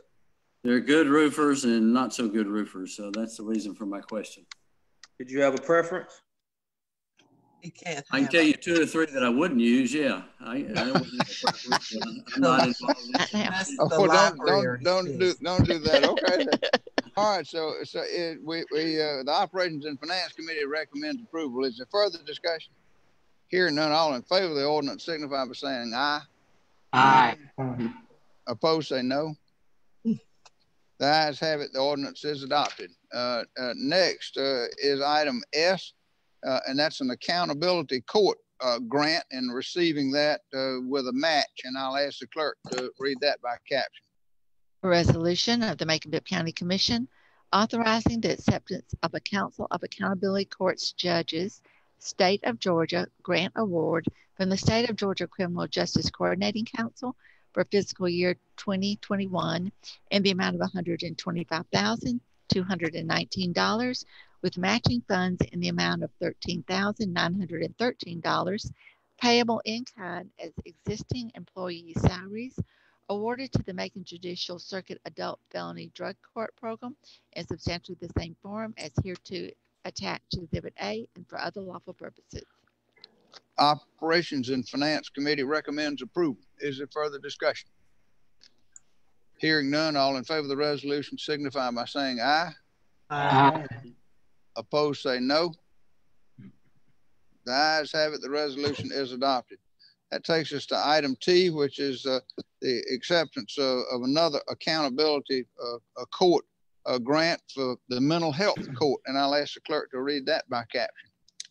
A resolution of the Macon-Bibb County Commission authorizing the acceptance of a Council of Accountability Courts Judges State of Georgia grant award from the State of Georgia Criminal Justice Coordinating Council for fiscal year 2021 in the amount of $249,457 with matching funds in the amount of $27,717 payable in kind as existing employee salaries awarded to the Macon Judicial Circuit Mental Health Court Program in substantially the same form as the attached hereto, attachment Exhibit A, and for other lawful purposes. The Operations and Finance Committee recommends approval. Is there further discussion? Hearing none, all in favor of the resolution signify by saying aye. Aye. Opposed, say no. The ayes have it. The resolution is adopted. Next is another acceptance of a accountability court grant. This one for the Veterans Court Program, and I'll ask the clerk to read that one by caption. A resolution of the Macon-Bibb County Commission authorizing the acceptance of a Council of Accountability Courts Judges State of Georgia grant award from the State of Georgia Criminal Justice Coordinating Council for fiscal year 2021 in the amount of $195,882 with matching funds in the amount of $21,765 payable in kind as existing employee salaries awarded to the Macon Judicial Circuit Veterans Court Program in substantially the same form as the hereto attached Exhibit A and for other lawful purposes. Operations and Finance Committee recommends approval. Is there further discussion? Hearing none, all in favor of the resolution signify by saying aye. Aye. Aye. Opposed, say no. The ayes have it. The resolution is adopted. Next is item V, which is an ordinance to appropriate $700,000 for a public awareness campaign. And I'll ask the clerk to read that by caption. An ordinance of the Macon-Bibb County Commission appropriating up to $700,000 from fund balance for a public awareness campaign as specified herein and for other lawful purposes. Human don't have his right. The committee of the whole recommends approval. Is there further discussion? Hearing none, all in favor of the ordinance signify by saying aye. Aye. Opposed, say no. The ayes have it. The ordinance is adopted. Next is an ordinance to mandate the wearing of masks in public in Bibb County, and I'll ask the clerk to read that by caption. An emergency ordinance of the Macon-Bibb County Commission requiring the use of face coverings in public in response to the COVID-19 pandemic and for other lawful purposes. The committee of the whole recommends approval. Is there further discussion? Commissioner Wynn, I've got you first. Yes, sir. I just want to make sure this says requiring, and that's a little bit short of mandating. Is that my understanding of this wording? No, ma'am. I think the attorney clarified that and said that it ordered people to wear a mask, which was the same as a mandate. Let me ask the county attorney. Yeah, this would order, subject to, if you did not follow it, a fine. So it's a mandate. You got subject to exceptions. And just to go over it again, because I think this is important for y'all to understand. It orders all residents and visitors of Macon-Bibb County to wear a face covering over both the nose and mouth at all times while outside their homes or places of residence. And there's some exceptions to that, primarily if you're under 10 years of age, if you're in your car with other, either by yourself with other persons living in your own residence, when you're exercising outdoors, when you're eating, drinking, and smoking, when wearing a face covering materially causes or aggravates a health condition, or when wearing a face covering would prevent the receipt of personal services such as medical, dental, or care services. Let me say one more thing I did not say earlier, and I meant to. It accepts from this also the requirement, we'll read it verbatim, the requirement to wear a face covering shall not apply to persons who are within religious establishments, provided, however, that all such persons are strongly encouraged to wear a face covering. So if you're in a church or a religious place, you're not required to wear one. So if I'm walking across the parking lot of Kroger, I have to have a face mask on, is what this. That is correct. Out in public airspace, I have to wear a face mask. Under this ordinance, yes, ma'am. So is that in conflict with the governor's orders? Well, that's the question that's litigated in Atlanta. And just so y'all have this, the governor's order specifically says that people are not mandated, although they're definitely encouraged to wear masks. This one says, ours says, as well as, if this passes, as well as Savannah, Athens, Atlanta, and 19 others. And many others that have come on in the last couple of days say that you are mandated to wear masks with certain exceptions. So to that extent, they're not the same. The question of whether it violates the governor's order is being litigated right now in Atlanta and has not been decided. All right. I don't know, so you help me out. What does it mean for the governor to sue the city or the county? Like, what actually is happening there? Well, the governor is saying in his lawsuit against the mayor of Atlanta and the city council members of Atlanta is that they exceeded their authority by mandating masks, which were inconsistent with his order, and doing several other things about restricting social gatherings and things like that were inconsistent from his perspective with his order. So he's asking the court in Atlanta, Superior Court of Fulton County, to stop the enforcement of the that ordinance in Atlanta. That's what that case is about. Okay, but is there going to be an enforcement? And Commissioner Watkins is alluding to what I wanted to know too. So you sue the city of Atlanta. What does that mean? It means if he wins, that action by the city of Atlanta is declared illegal, cannot be enforced, and is not effective. And if the court declares what the governor wants, that would mean that no city or county, at least if it goes to a court of appeals and the court of appeals rules in favor of the governor, that no city or county would be able to vary from or be inconsistent with or be different from his executive orders. But that's the question that's being litigated right now. Okay. So other than that, is there any other consequence? Is there a fine, or is there some monies that are, I don't understand what the true consequence is. Well, the consequence of if the governor wins would be he would establish that he has the right to determine when people, what safety measures to use to combat the pandemic. People live or die. If the governor loses, then in that city of Atlanta case, at least, then the city of Atlanta and other jurisdictions would have more authority than he thinks they should have to mandate measures locally, including imposing fines for people. So in our case, for example, if this passes, who was not wearing a mask and violated this ordinance, would be subject, if they were cited, to a fine. And so one more thing, if so the governor's orders, if the governor wins, then would those fines be enforceable? No. Okay. Commissioner Jones, I've got you next, and then Commissioner Watkins, I hear you trying to ask a question. I'll get you to that. Commissioner Jones? Yes, sir. I've been trying to raise a question during the free-for-all there, but here's my,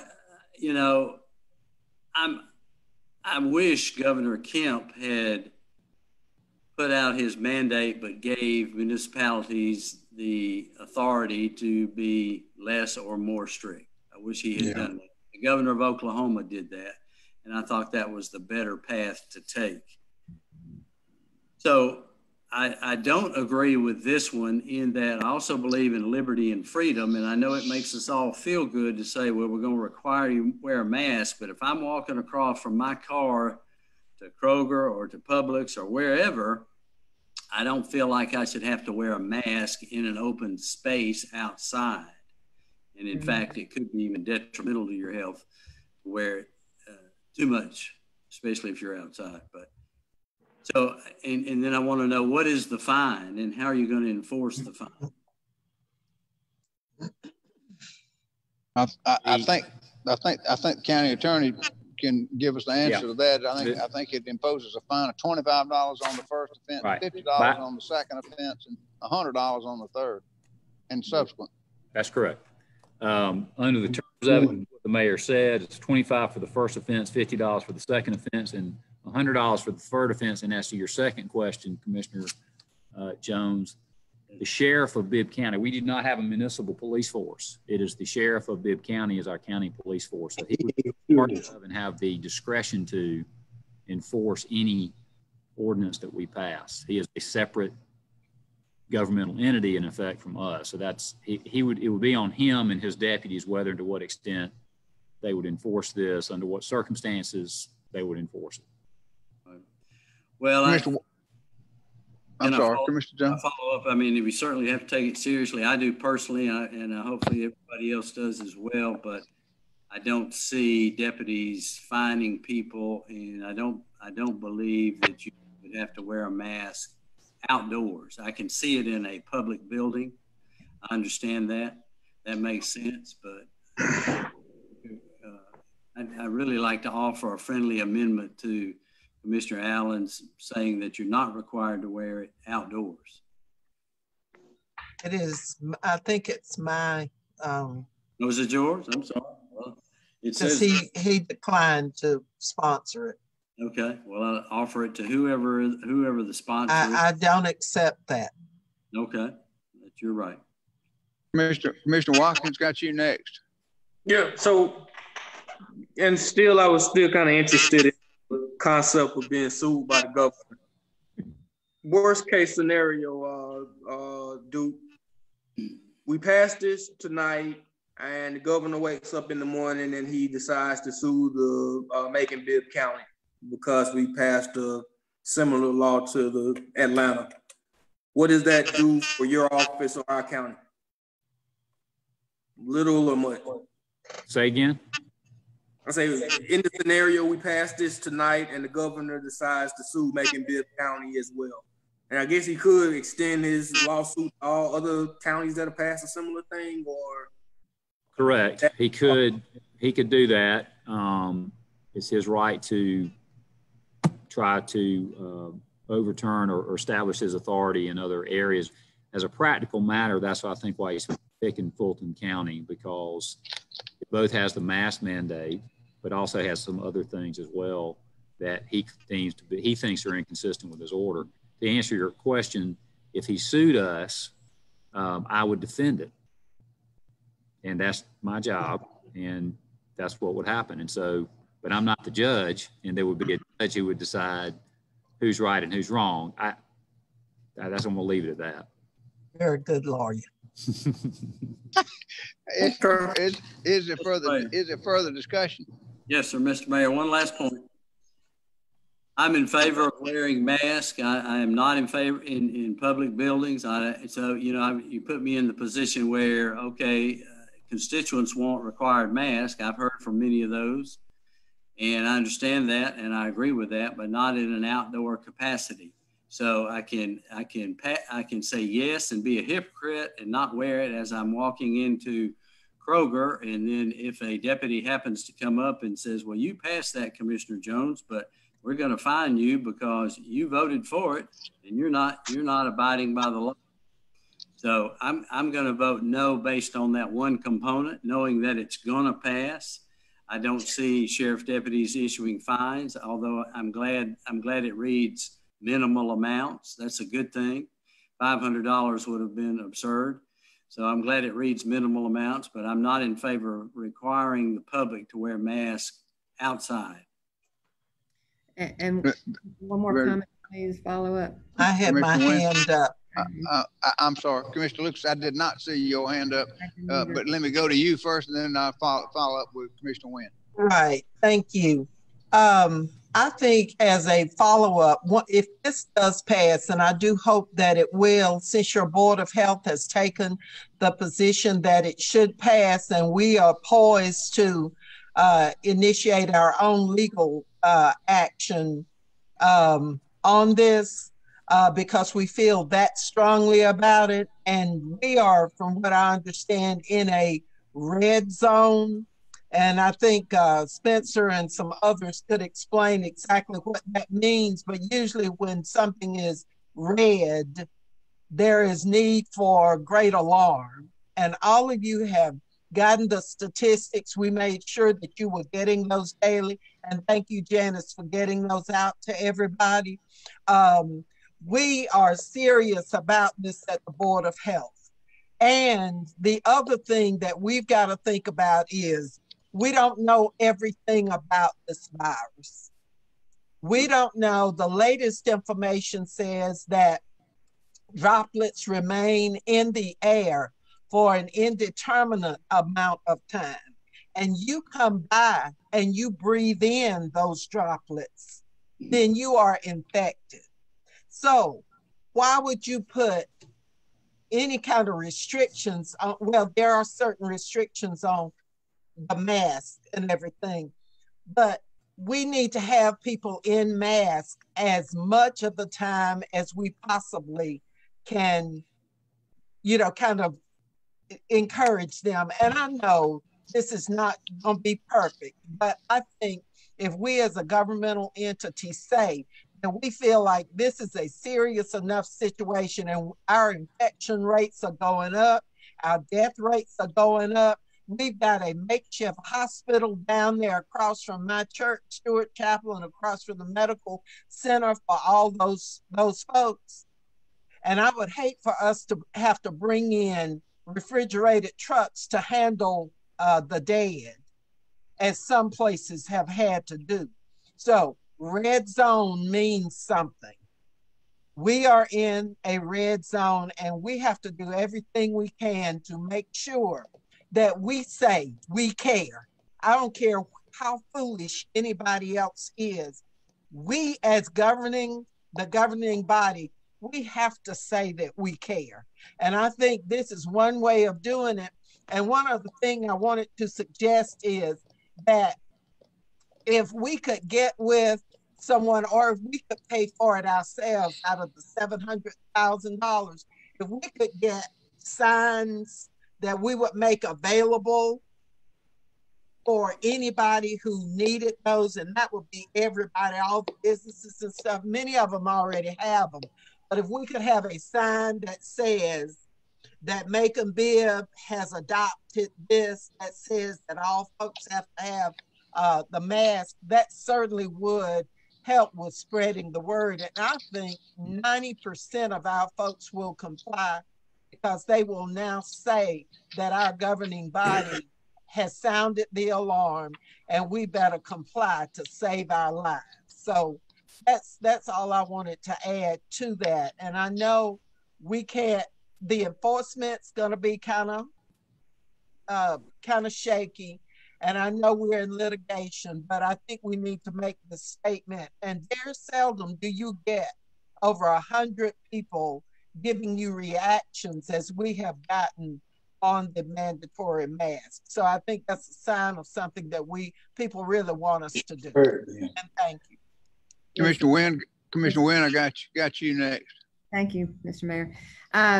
I guess I share the sentiments of Commissioner Jones, just because I don't like the out in public requirement, because I see people walking on the street all the time in my neighborhood for exercise, which is good for you. And there is no one around them to have any droplets get on them or get in their air. But, and I know, Duke, you're probably going to say that we can do exercise and not be part of it. That's right. But do you consider, some people just consider walking around the street just walking, not really exercise. But I just don't like the public aspect of it. I think that it's too far reaching, and I am so serious about masks that if I attended a political event, I would be wearing my mask, especially when I was in close proximity to someone, not a 6-foot distance. I would wear my mask, and there's going to be a lot of political things going on now, and parties and gatherings, and there's no way to stop people from not wearing a mask. When you want to talk, you're not going to wear a mask. I just think it's stupid not to wear a mask. That's just me. I wear it all the time. I've been washing my hands. I've been social distancing. I turn my face if I walk past somebody that even comes close to me that doesn't have a mask. So I don't understand why people won't do it. I just don't like mandating this when you should have good common sense to do it. And I just think that we're going to shock our public when they start getting fines given to them and tickets given to them for doing this. There'll be some problems with that, but I am an advocate of wearing masks. People don't like taking shots. Wait a minute, hold on. If I may, Commissioner Watkins, and I may have somebody else too. You do. I'll make your list. Was that Schlesinger? Yeah, Schlesinger, Watkins, and Allen, and Jones. Let's take them in that order, please. Schlesinger, Watkins, and Allen. Thank you, Mr. Mayor. You know, I think we're in a unique position where we can actually do something about this. I guess all of you, have been, watching the TV. I've seen community leader after community leader get criticized for not doing enough on behalf of the constituencies that they represent. So I think it's in the community's best interest. I think it's in our best interest as a governing body to do everything that we possibly can to minimize the spread. Certainly, we know that there are going to be people who conform to this. There are going to be people who do not conform to this, but it wasn't because we didn't mandate it, to use that word, and didn't try to do the right thing to keep as many people in our community as healthy as possible. So I'm going to be, voting for this. I know it's, not perfect. I don't believe that the police are going to be hiding around every corner throughout the county to give tickets to people. But it's just the thing that we really need to do to keep as many people as we represent healthy moving forward. All right, thank you, Commissioner Sessions. Commissioner Watkins, got you next, and then Commissioner Allen. Sir, thank you. We are a lawmaking body, so is the state. And making laws that try to make our people safer and improve the quality of life. This issue right here, using an analogy, reminds me very much of seatbelts. I guess in the early 80s and 90s, seatbelts, having a seatbelt on was not a mandatory thing. At some point, the state legislature passed a seatbelt law, and countless, if not millions of lives have been saved because people now wear seatbelts a whole lot more. And when people don't wear seatbelts, we all frown because, you know, it's just not safe. Texting while driving, I think, is a very recent one as well. A lot of conversation about whether or not, and this was very recent, about whether or not the state should have made it illegal or not. But the fact remains, people texting while driving was getting people killed. We passed the law, and we're doing better about that as a society. And it's a direct relation to the laws that were passed. And I just gotta think that the same, if it's true that masks save lives and reduce contact, that us passing a law long-term is much better off than not doing it. I doubt very seriously that the sheriff ever arrests or tickets a whole lot of people on this issue. But the fact is, the way that we show force is making a law. Right now, to date, I don't think we're writing a whole lot of texting while driving or seatbelt tickets. It does happen sometime, but it's by far, they're not going through extraneous measures at this time to enforce those laws. That's the sheriff's discretion. I think he gives, our sheriff at least gives a lot of warnings for these type of things. And I think we could expect similar, but it does help us make the point. So that's why I'm for making it a mandate. Well, thank you, Commissioner Watkins. Commissioner Allen, got you next. Thank you, sir. You know, I'm voting against it due to the fact it's a law from the governor, and that, you know, he's got to change his mind. But I also believe this, Mayor. The fact is that we're going to have $700,000 worth of masks. Those are not masks, but advertisement.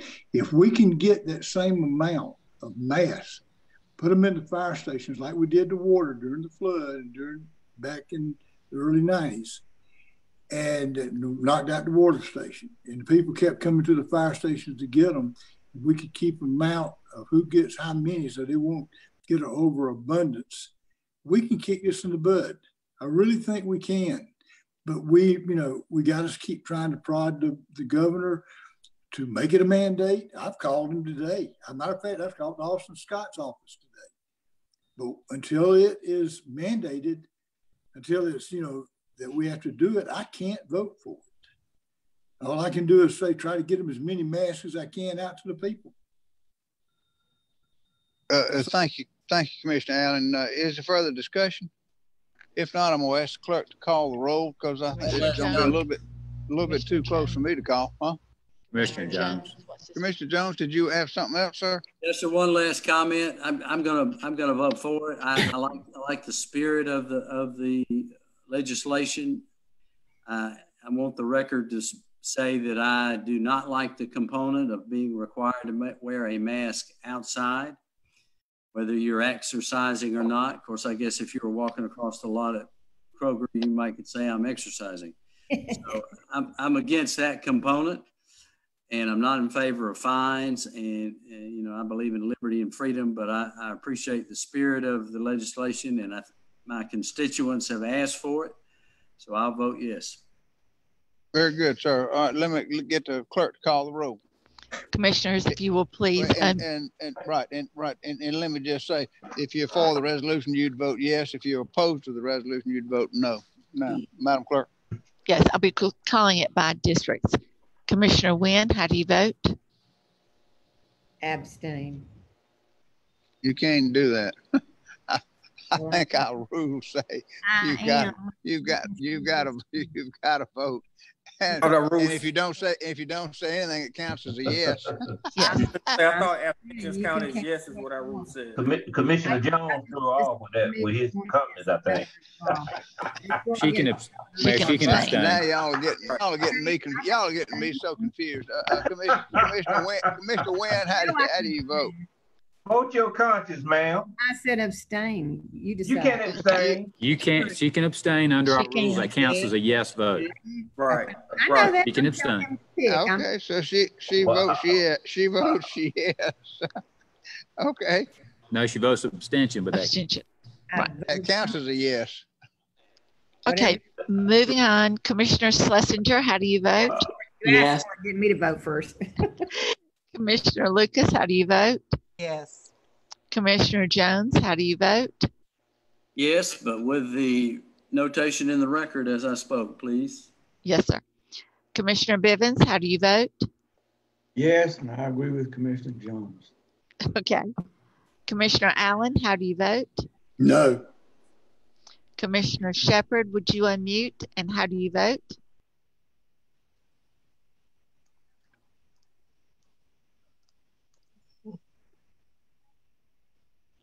Need some help? There you go. I got it, finally. How do you vote? What I'm voting on. You're voting on the requirement to wear masks. Just abstain. I vote no. Commissioner Watkins, how do you vote? Yes. Commissioner Tillman, how do you vote? Yes.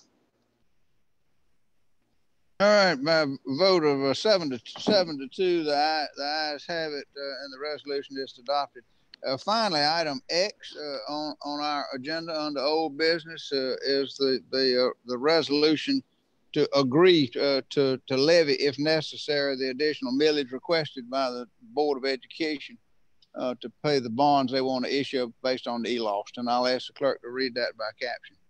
A resolution of the Macon-Bibb County Commission to assure compliance with the Constitution of the state of Georgia by assessing and providing for the collection of a direct annual tax sufficient to pay the principal of an interest on general obligation bonds to be issued by the Bibb County School District in the aggregate principal amount of $15,550,000 as authorized at an election held for that purpose on November the 5th, 2019, pursuant to and in conformity with the Constitution and statutes of the state of Georgia and for other lawful purposes. Committee of the Whole recommends approval. Is there further discussion? Hearing none, all in favor of the resolution signify by saying aye. Aye. Opposed, say no. The ayes have it, and the resolution is adopted. That's the end of our old business. There are only a couple of items. Hallelujah, right. There are only a couple of items of new business. The first is a resolution authorizing the acceptance of a grant from the United States Tennis Association in the amount of $30,000 to be used by the Macon-Bibb County Recreation Department at the John Drew Smith Tennis Center. I'm going to refer that to the Operations and Finance Committee.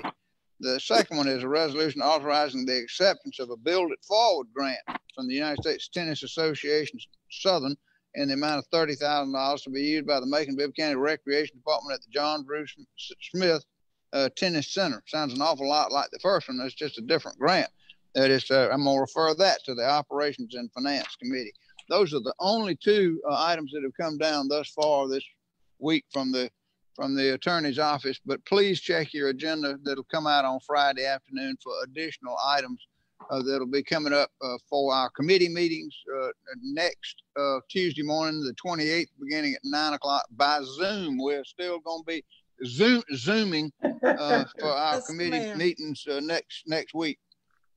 Mr. Mayor, that's exactly right. Well, at least we've read the new business, and Michael has public comments on non-agenda items. So y'all hold tight and let's let the public speak on non-agenda items. Michael, what have you got?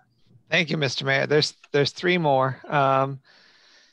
There is a non-agenda item from Andrea Glover, who writes,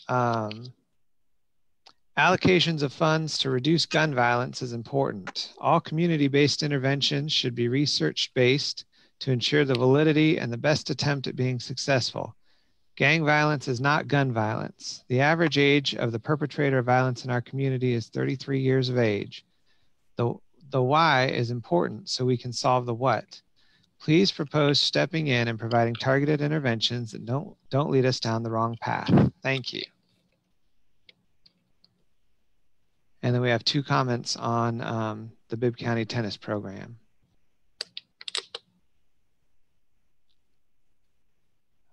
This comment is from Nancy Williams. She writes, due to taxpayer support, Macon-Bibb County has some of the best public tennis facilities in the state.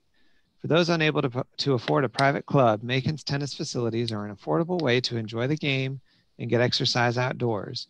Users of Macon's courts were shocked to find that while the tennis facilities were closed during the early weeks of the COVID shutdown, management of our courts was turned over to the private Atlanta-based company of Agape. Agape is now free to manage our courts and all of the profits that come with that, giving lessons, summer camps, junior and adult programs, pro shops, and racket stringing as they see fit and pocket all the profits. Yes, you understand correctly. They are making money, lots of it, off of taxpayer-funded facilities. The county's agreement and contract with Agape was hurriedly signed during the early days of the COVID shutdown, which county commissioners sponsored and supported this takeover of our tennis courts. There seemed to be an almost purposeful omission of public notification and input about this decision. Macon citizens are requesting the county review its contract with Agape to see if Macon-Bibb's best interests have been served. Signed, Nancy Williams. And then the final non-agenda item comment.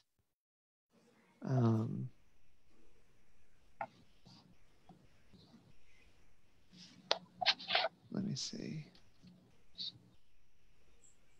Here it is. This is from Frank Seymour.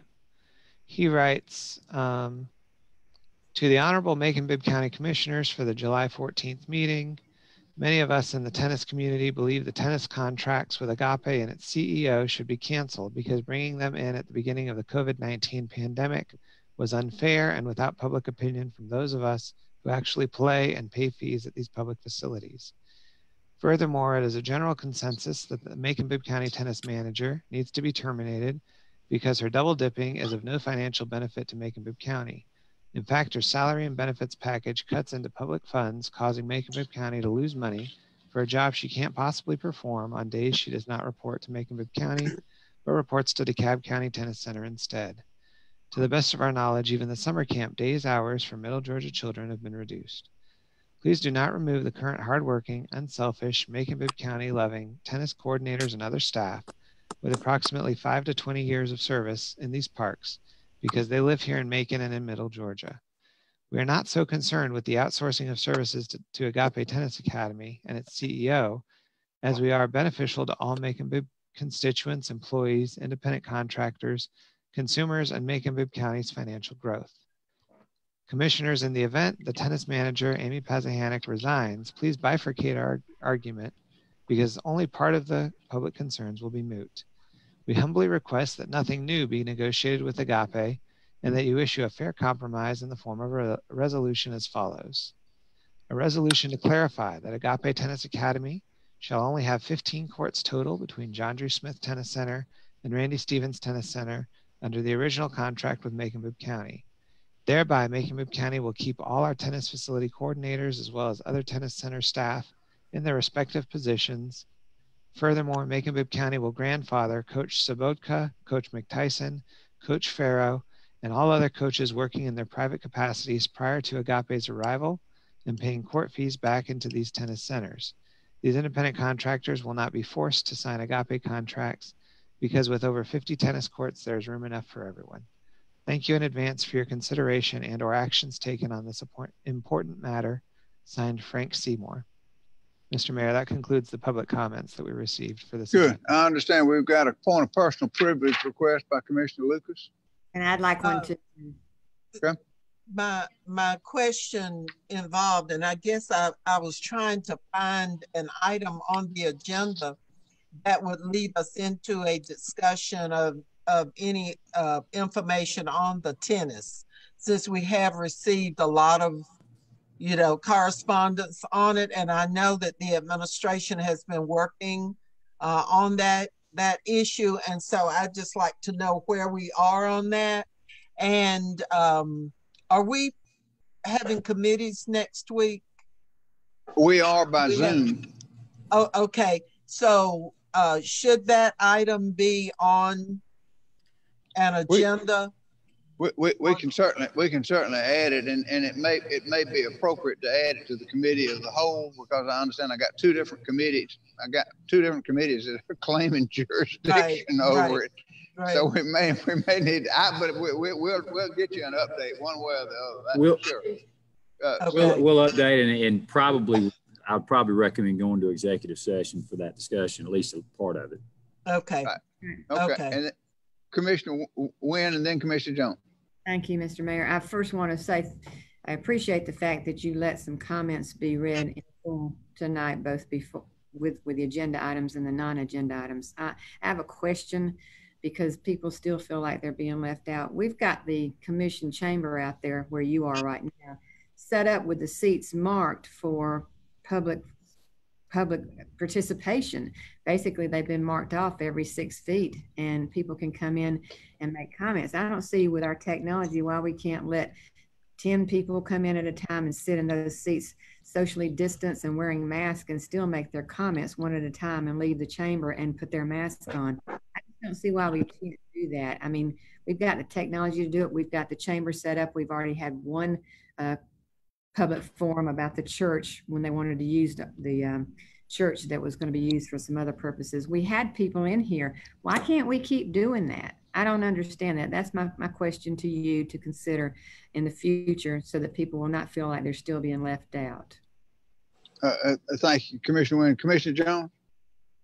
Yeah, so just to say, I welcome the tennis conversation. The administration is working on some things, and they can provide some answers that none of us have, but there's a lot of misinformation between that my fellow commissioners have about my role that I played or didn't play, and I'm gonna clarify that for you next Tuesday. So I think that's the right place to put it, because it does belong in facilities, but if you have it on the committee of the whole, then that's fair. Good. Very, very, very good indeed. Yes, any sir. other points? As long as we discuss it. Huh? That's the way I feel. Tillman, Mayor Pro Tem Tillman, I point of personal privilege. I wanted to yield to everybody and make sure that everybody had an opportunity to speak. I got a couple of things, and I love to close us out. Number one, I don't think I agree with Commissioner Wynn that we ought to allow the public a better opportunity of speaking. Also, I don't think we ought to put it in anybody's hand to pick and choose who's going to make comments. Tucker Carlson on Fox News, head writer, was a ghost person for years. And so I don't want us to choose. I think we ought to get a bucket, and those people that want to speak, or we're going to read their comments, put it in a bucket in front of everybody and pull their names, because that's a fair process if we're not going to allow them there. The final thing I just want to share is I want everybody to go home, because it's been a long meeting, and think about, if you're at home, or look up the word tolerate. And I want to bring up the word tolerate because it's a very important word about a discussion we've had tonight about a few things. I want us just all in 2020 to just imagine that every police officer or deputy sheriff that has shot and killed an African-American man or woman or boy, that we decided in 2020 to put up a monument in their honor. In 2020, that would not be tolerated, because times are different and times are changed. But in 1889, that was a group of folks that lived in an era that tolerated statues. In 1956, that was a group of folks that tolerated statues. And in today's society, we would not tolerate statues put up by police officers that shot and killed anyone. And in today's time, we wouldn't tolerate statutes. Times have changed. So however we do it, we voted on it, we have to, and we need to move on. But the word is tolerate, and we can no longer tolerate injustices. So if you want to be impressive to those that you represent and you speak up, when you begin to show up at anti-gun rallies, balloon releases, Emily King annual marches, then you can begin to say to your constituents in this community that we are truly coming together. But if not, we're going to continue to have these heated discussions on topics that sometimes have to be had. So tolerate, look it up, understand it, and know that in today's society, things have changed and we can no longer tolerate what's happening. Thank you. Thank you, Mayor Pro Tem. And with that having been said, no final points of personal privilege requested. We've reached the end of our agenda. We need to come in and speak. I think we still need to have people come in and speak. That's my final point. She's always got to get the last word. All right. Can I get a motion to adjourn? So moved. And without objection. Good night. We are adjourned. Thank you very much, ladies and gentlemen.